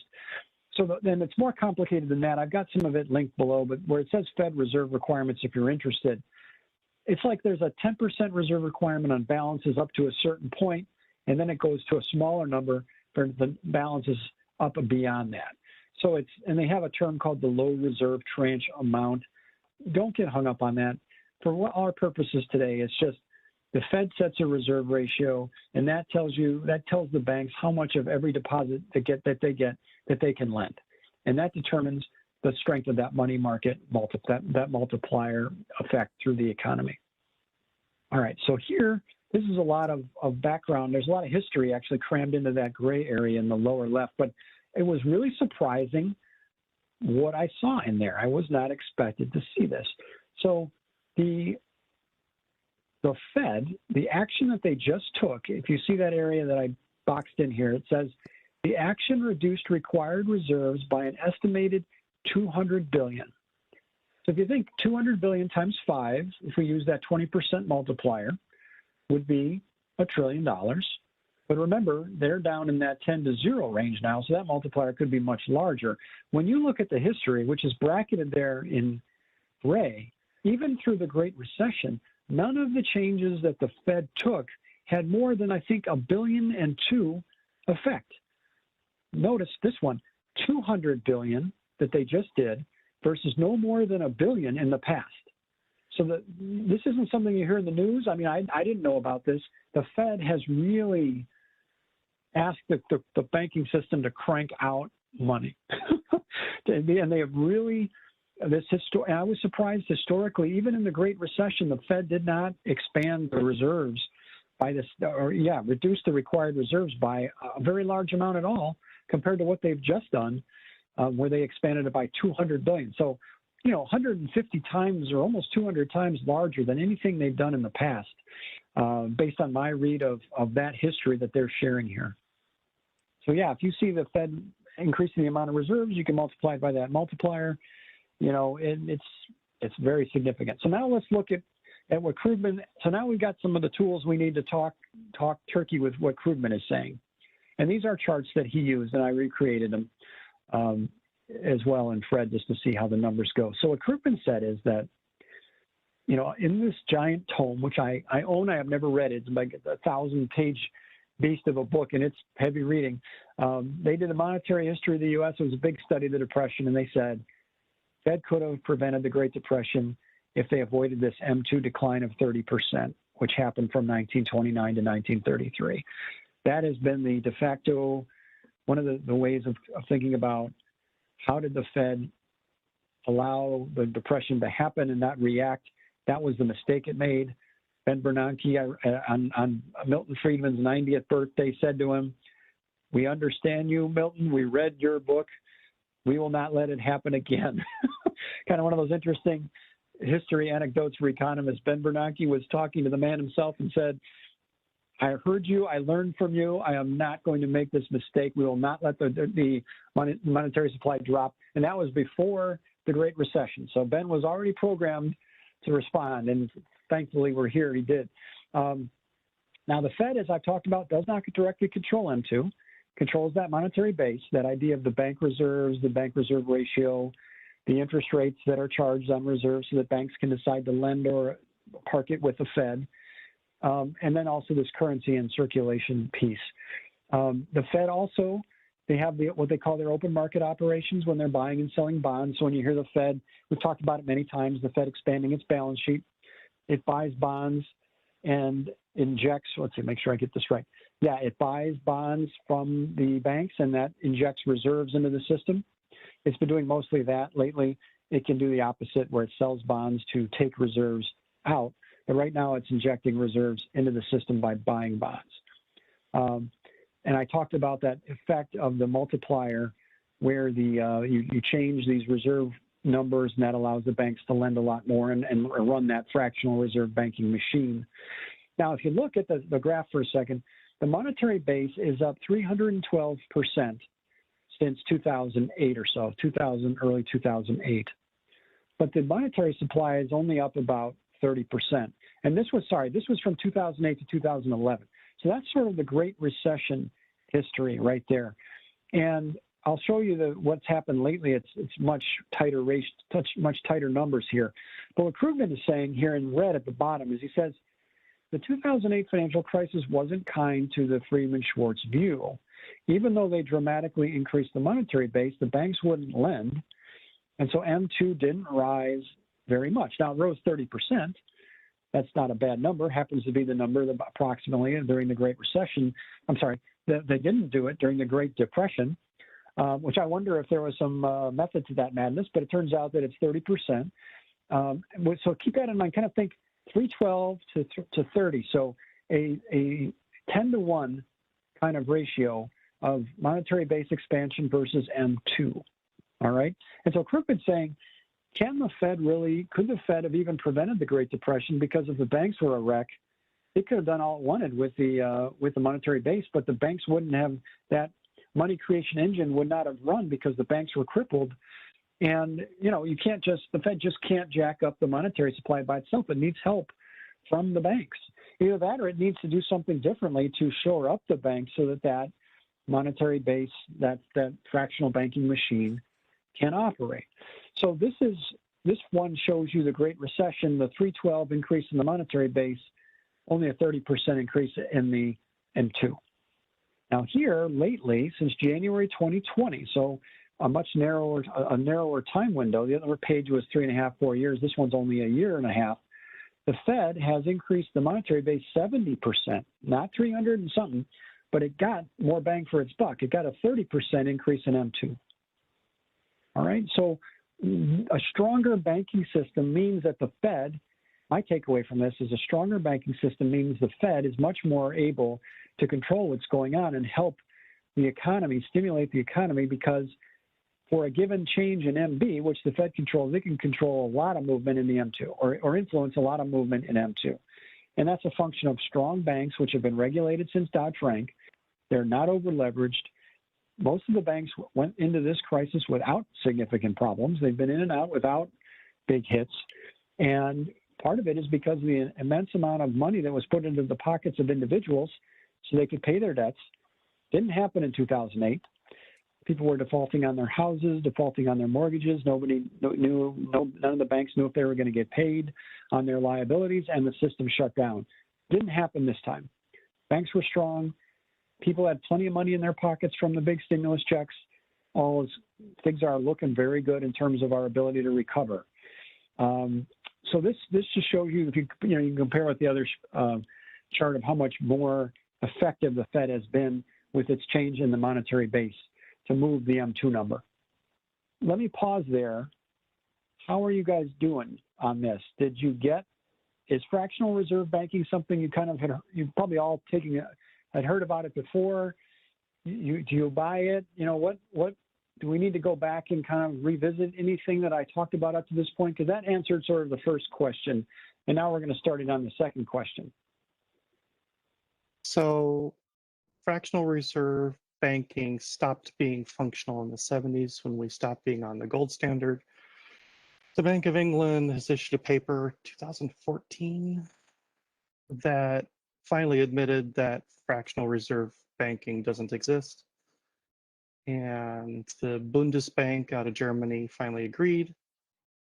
And so unfortunately, I disagree with everything you just said. All right, fair enough. This stuff comes right out of the econ textbooks. And Krugman yes. And Krugman is talking about it as this is what mechanism happened. So, I'm quoting them, but I will look for what you said, because the way I would interpret what you said would be, it's not. I could understand that the ability of the Fed or a central bank to influence the money supply has been reduced, or at least it had been through the Great Recession, but I wouldn't say it doesn't work. I mean, my understanding is this is how the monetary supply is created, is through fractional reserve banking. So I don't know that I would have to read it. I would love to see those links, and I would be happy to go into that into some more detail in our next meeting. We certainly could. But in terms of what you're going to see in the textbooks is what I've been saying and that's I completely agree. Except that a college in Britain literally locked down a bank, had one person come in, ask for a loan, and no reserve changed. All right. So how did they do it? They gave them a loan with a check and deposited it. Okay, so there's no increase in reserve. Interesting. Yes. Huh. All right. So you're saying maybe that they can they don't need to worry about the reserve ratio, which is pretty low anyway. They can just create the money on their own. Is that kind of how you're thinking of it? They literally just invent the money out of whole cloth. The reason the reserve actually exists in a modern society is because banks can't have negative equity. So any of your loans that go bad have to be covered by the bank's equity. By the bank's equity, okay. All right, we need a refresher in the balance sheets. I'm curious to see how that would work. The balance sheets that I showed you earlier, and Carl, if you go back a few to one of those slides that has the bank balance sheet on it, you'll see it on the right-hand, like that's fine right there. Any one of those is fine. Like this is the slide with it. The idea here is if somebody goes in, if you look in the upper left, drops in a deposit of $1,000 and the bank loans 800 of it, and it keeps 20% in reserve because it's required to by the Federal Reserve. And I mentioned the Fed has lowered that number to 0. This so has been, I guess, this has been taught for 100 years. Yeah. It no longer matters. It doesn't exist. So the bank can just issue a loan. It doesn't need new deposits to do it. As long as their current outstanding loan portfolio is covered by their reserves or their insurance, AIG, they can make the loan. Yes. Interesting. All right, I'll look into that. So if that's the case, then what you might see here would be if that first deposit comes in, the reserves could be 0, the loans would be 1,000, and you would have a much, the multiplier effect wouldn't be 5, it would be closer to infinity. It would be very large. The banks could just crank it out based on, you mentioned, some constraints that I'm not familiar with. I'll have to look into that and learn more about it. But yeah, send me what you got and I'd be curious. So I'm teaching you the econ textbook method. Things may have gotten more interesting than that, especially if the Fed has got a reserve ratio of 0. I'm very curious to see, because in theory, that is a infinite multiplier.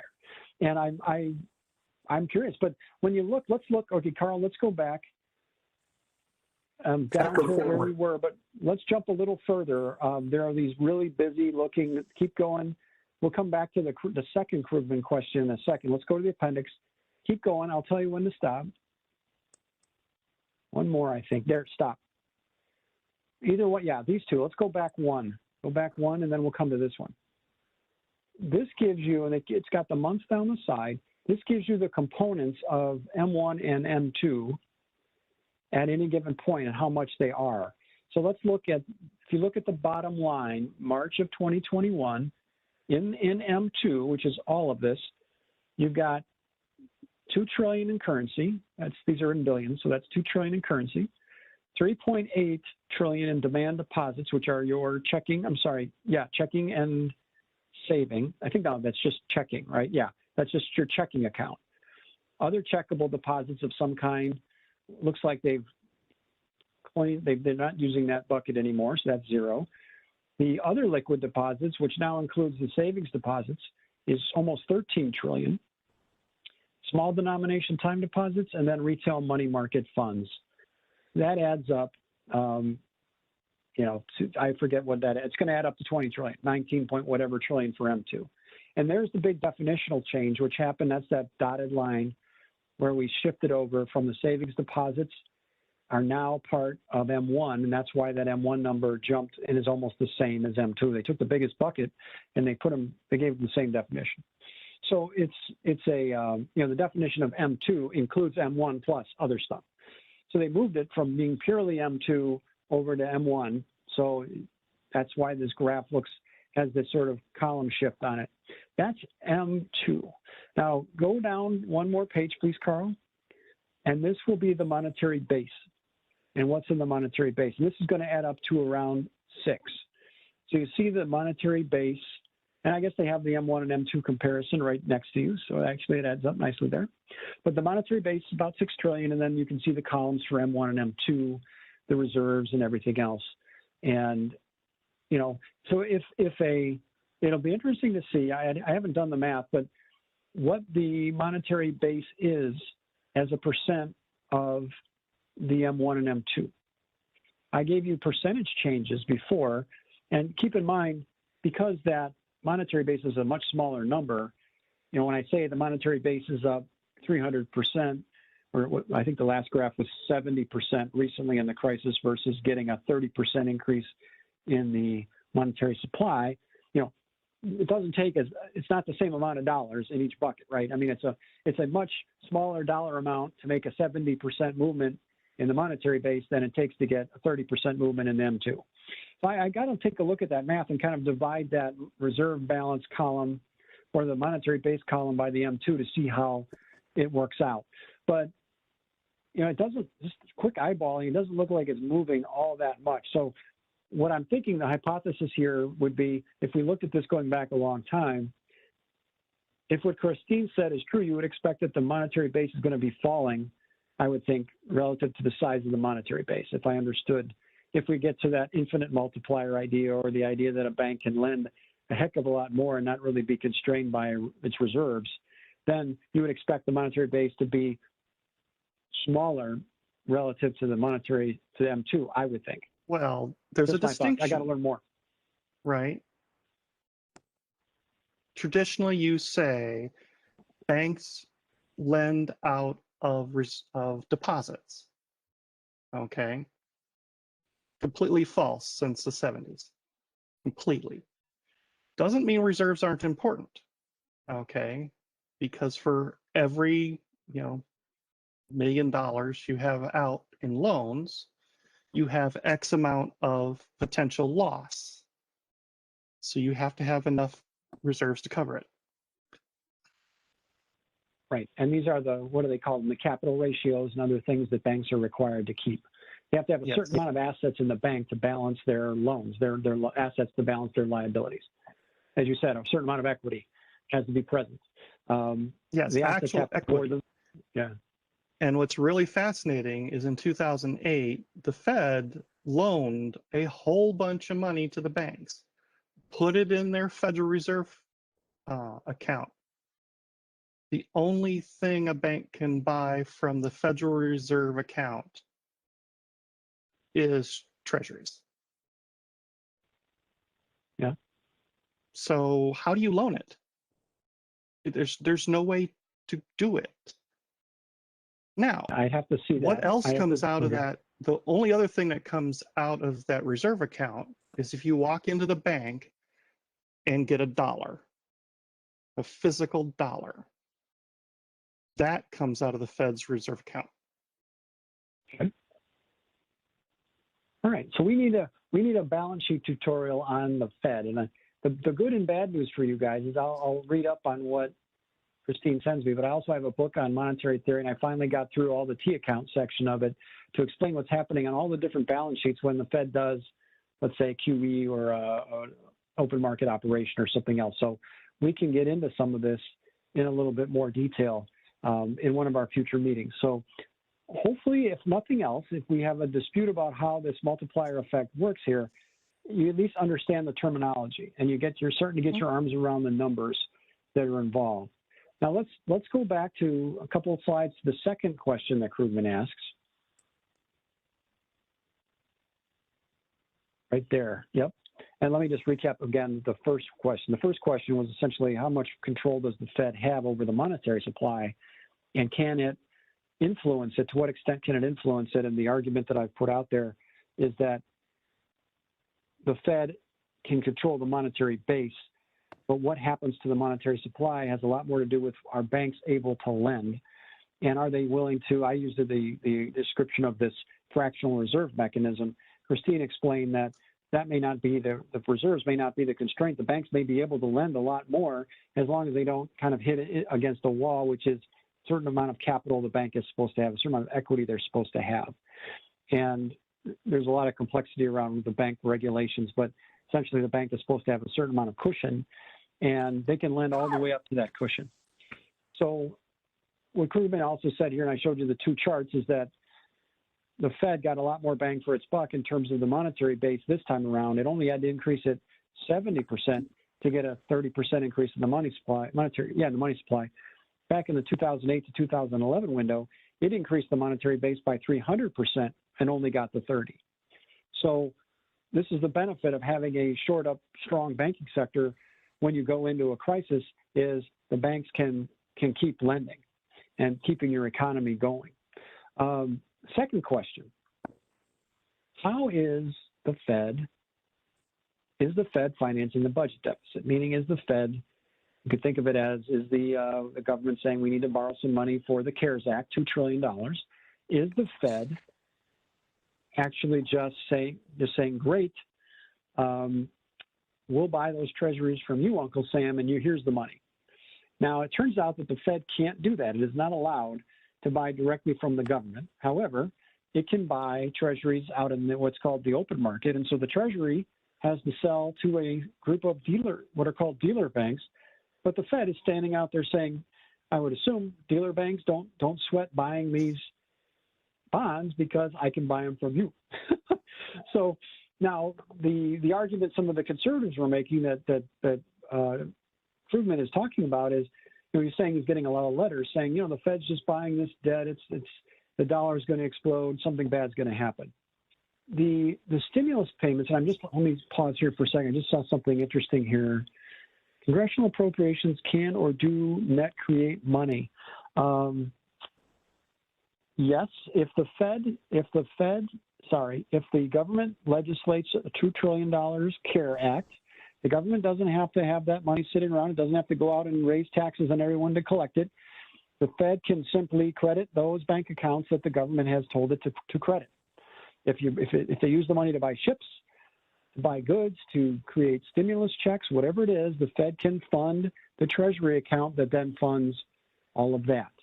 Now, the second transaction, though, so that people have faith in our system, the government is going to taxes, and it also is issuing Treasury bonds out to the world to get money from investors. And so that's what we're gonna get into that discussion here a little bit, and it is part of this MMT type discussion. So let's use an example. Congress passes this legislation, $2 trillion. Fed prints the money, funds the Treasury operations account. They don't have to collect the money in advance. Treasury cuts the checks or credits the commercial bank accounts electronically. It doesn't have to be a physical check. It can be an ACH transfer. Probably several of you on the call probably got some of those. And then that reduces the Treasury operations account. Now, the Fed Treasury bond purchases, it does in the open market, or it does what's called quantitative easing. The Treasury Department auctions the Treasury bonds to these designated broker-dealers. They're very large banks. I don't know how many of them there are. It was 12 or 13. I think somebody could tell me, but it's not a huge number. It's around a dozen. And they will give cash to the Treasury to get the bonds, and then they will sell them often to the Fed, or they can sell them to other investors. So what Krugman's going to argue here is that there is so much savings in the system, and people are happy to have treasuries, that the Fed is not forced into a situation where it has to really, it's not like nobody wants Uncle Sam's bonds and the Fed has to buy them and put them on its balance sheet. There is tons and tons of savings in the system because of not only a behavior change where a lot of people that have been working throughout this crisis have just not been spending on leisure, they've been saving the money, but also people got about 85 to 80% of Americans got checks.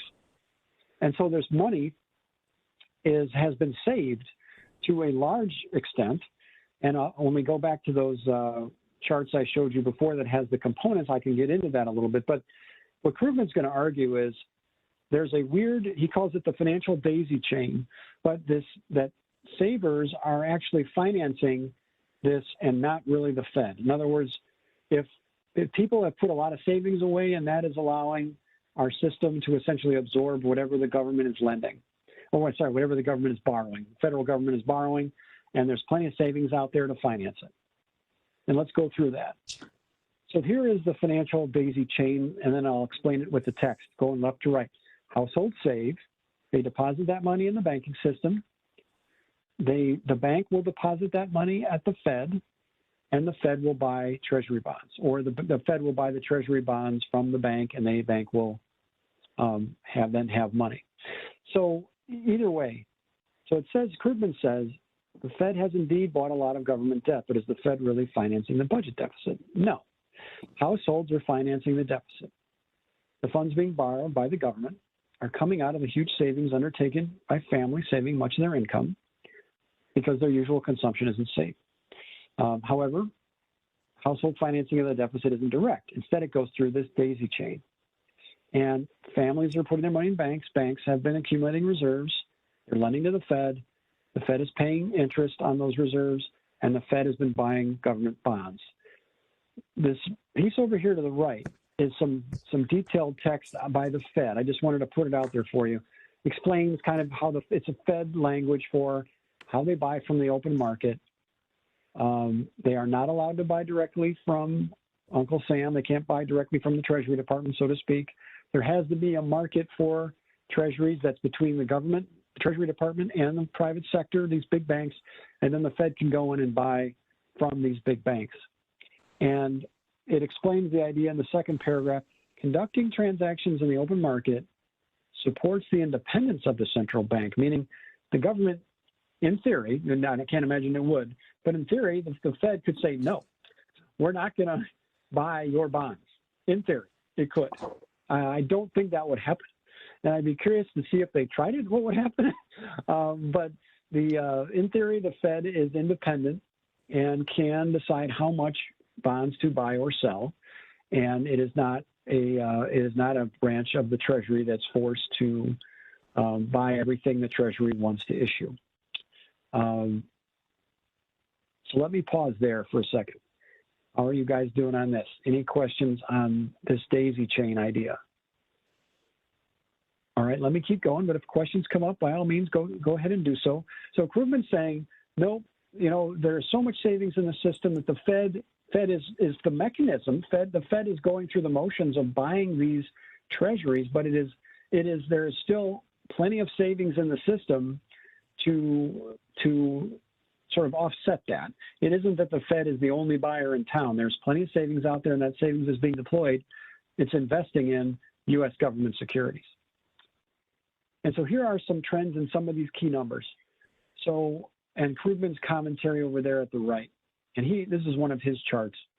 So you can see here the vertical axis is billions. So that's, if you could, the first two digits are the trillion. So 1.8 all the way up to 5.2 trillion. And this is how much of each of these there are. So the deposits has been climbing. That's part of M2. The monetary base has been climbing. And the Treasury securities on the Fed balance sheet have been climbing. And he says, over at the right-hand side, he says, households have deposited about 2 trillion more. Banks have acquired 2 trillion in reserves. The Fed has acquired 2.5 trillion in government securities. I don't have it here, but Krugman's like, I'm not sure where that 500 billion went. So he's like, I'm wrestling with that idea. But well, if he's wrestling with it, I'm not going to try to explain it. But the fact that there's 2 trillion more in deposits and reserves, and the Fed has acquired 2.5 trillion, that tells him he's not panicking. He's saying, okay, there's plenty of savings going in there. He says, not artificial manipulation. There's a lot of savings with nowhere to go, and it's being made available to the government. He talks about the daisy chain running through the bank deposits. So it shows up in the monetary supply. But he doesn't think it's the Venezuelan government printing bolivars. It's basically a financial, this is the interesting part, it's basically a financial intermediary for investors who want to park their money somewhere safe. So the Fed is out there buying up all these treasuries and selling them, essentially. It's creating, it's causing, and this is where the cause and effect is tricky. The government is, like let's say does the CARES Act for 2.2 trillion. And it doesn't have the money sitting there handy. So the Treasury says, I need 2.2 trillion to pay all these obligations, and then the checks, credits, whatever they are.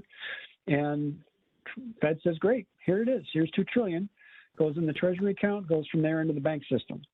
And then the Treasury issues bonds, and some investors buy those bonds, and then either the Fed buys them in the background or individual investors buy them in the background. And the Fed has been accumulating about 2.5 trillion in government securities, but there's also been an enormous amount of savings going on in the system. So that's another way of saying it. And he says here in the last bullet, why the process has been so indirect is an interesting question. In other words, let's say this mechanism we've been talking about, let's say the Fed wasn't buying all these. In theory, Krugman's argument is there's so much savings out there that, why is it that the dealer, the banking system is just handling this? Meaning, if I, as an investor, if I want a Treasury bond, I can just buy one through my brokerage account, And I get, and my broker will essentially, may go through several hands, but it's going to essentially get it from those dealers.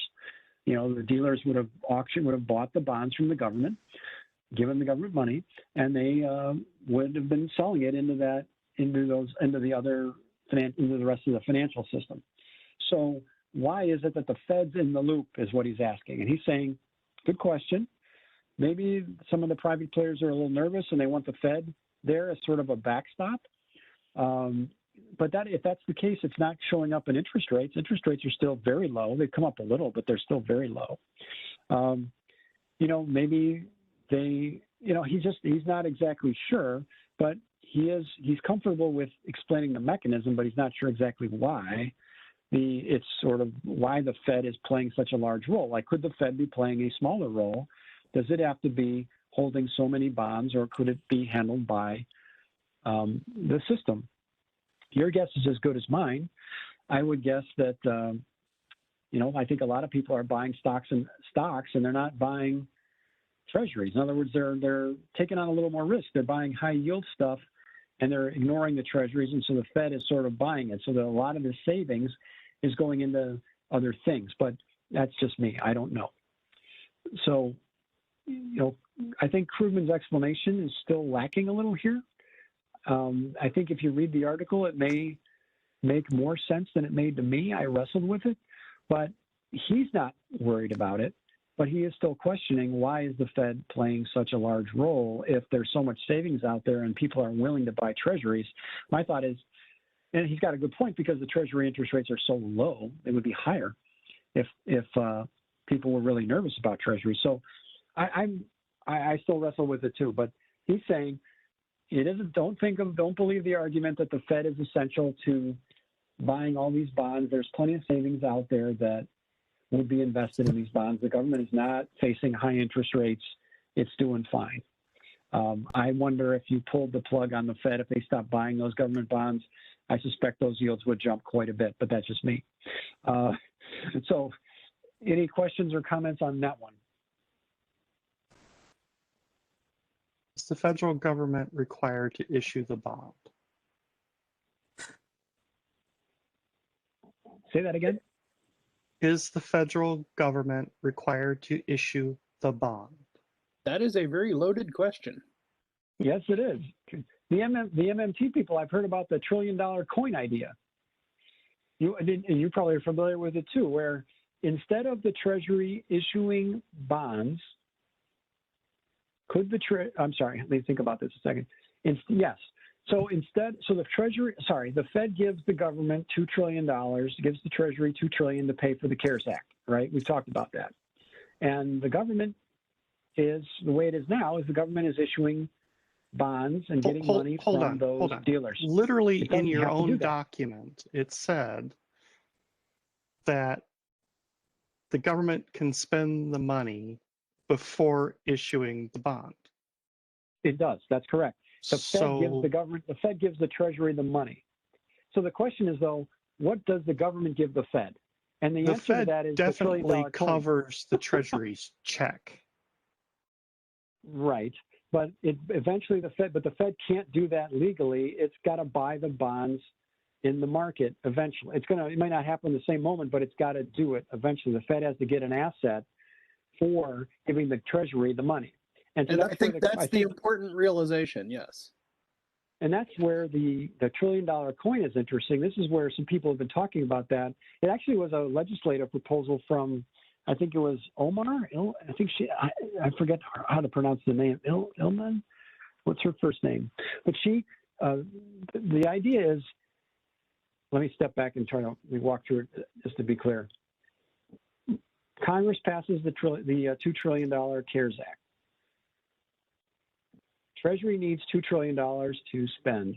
So the Fed gives it the money, credits the account. Treasury then spends it, goes into your accounts for your checks or the equivalent.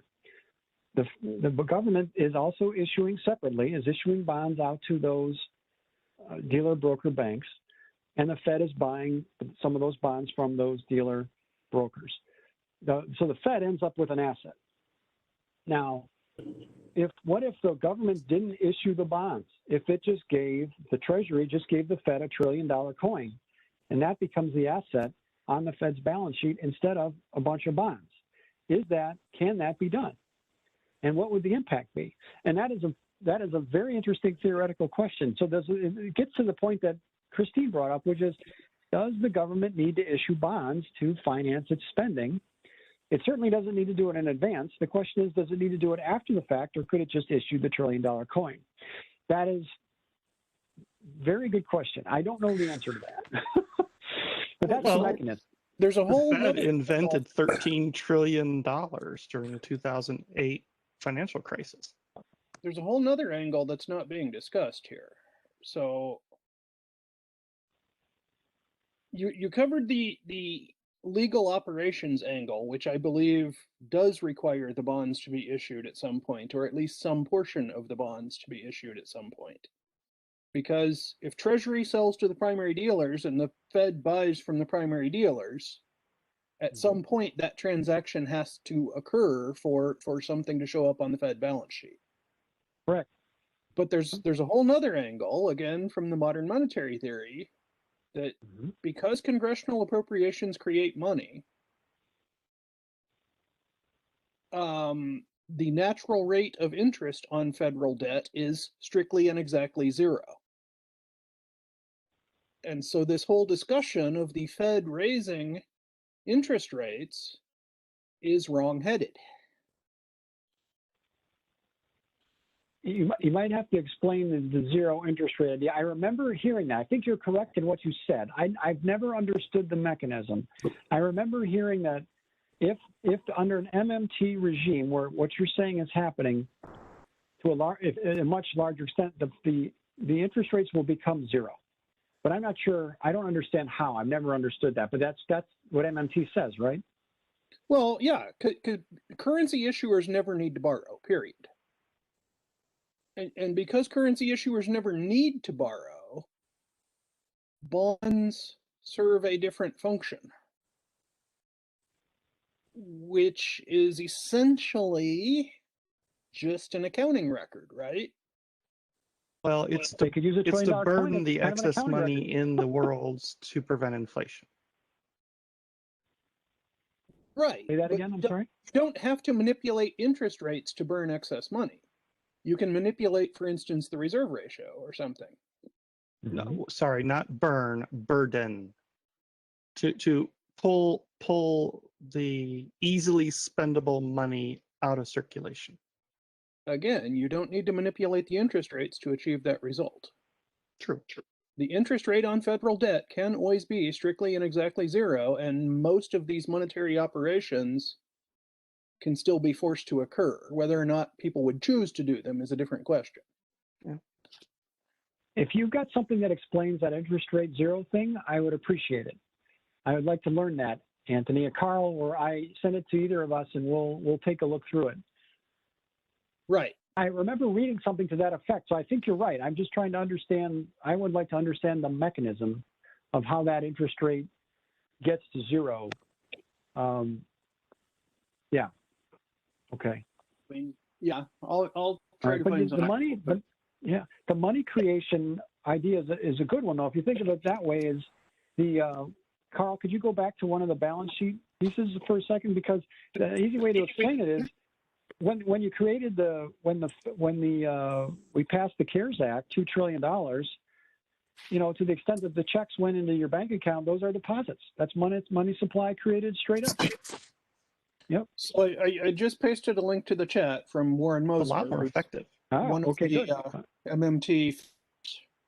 Yep. Sorry, I stomped over you. How the natural rate of interest is zero, and I think that's the best reference I can give you. No, that's a good. No, I know the name. Yep. Okay. Yes. Natural rate of interest is zero. Well, let's see. Zero. We will try to explain that one in a future meeting. So I want to do one that gets into one of the special sections will be kind of the balance sheets of the different entities so we can follow these transactions through the different buckets.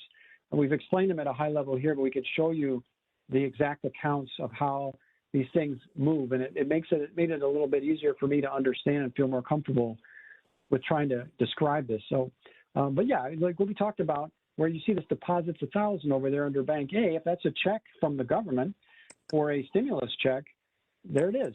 You just created $1,000 worth of money, and if they did $2 trillion of that, there's $2 trillion added to the money supply. Now, it should also have a multiplier effect based on what my understanding is if the banks lend it.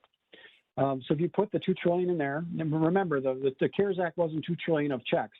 The checks were a much smaller part of that, but still, you're going to have you should have some kind of a multiplier effect in there, whether it works the way I described it or more like the way Christine describes it. That is there you have a multiplier on top of that. So not only does the government create the money, it's also going to be multiplied from there. All right, I guess Carl, go to the end. I think we're about done here. We're at 9:30 anyway. Good time to stop. I don't think there was anything else other than those appendices that was there. And then there's the very detailed definition and a link to where you can see the definitions of M1 and M2. And that goes with the tables that are the pages before. And then if you want to take some action here, you've got some links that you can share. If you're on Twitter, you can share some of those. One thing I would point out is that if you're not following the CEA, the White House Council of Economic Advisors, I would, because they have some great tweets that they do. And they do one every month on the jobs report, which is really helpful. And there are a couple of those slides are in here. And then you've got a few links that I've done. And that article at the bottom in Wikipedia has a bunch of links to how much better the economy does under Democrats. And there's a New York Times article on that at the top. I would share those widely because people don't know whether they're Democrats or Republicans. People don't really know how much better the economy does under Democrats, nor do we know exactly why. But we do know that the economy is way better under Democratic presidents, and 10 of the last 11 recessions started under Republicans. So it's great information to share. If anybody is voting, if Democrats aren't confident about what they know about the economy and cheering on Democrats for economic purposes, it should help. I'm not a believer that you can convince Republicans to become Democrats by showing them facts. But if you're arguing with one, it's fun to show them just how much better the economy does on almost any variable you could think of under the Democrats. So, all right, that's it for prepared remarks. Any questions Carl and I can answer?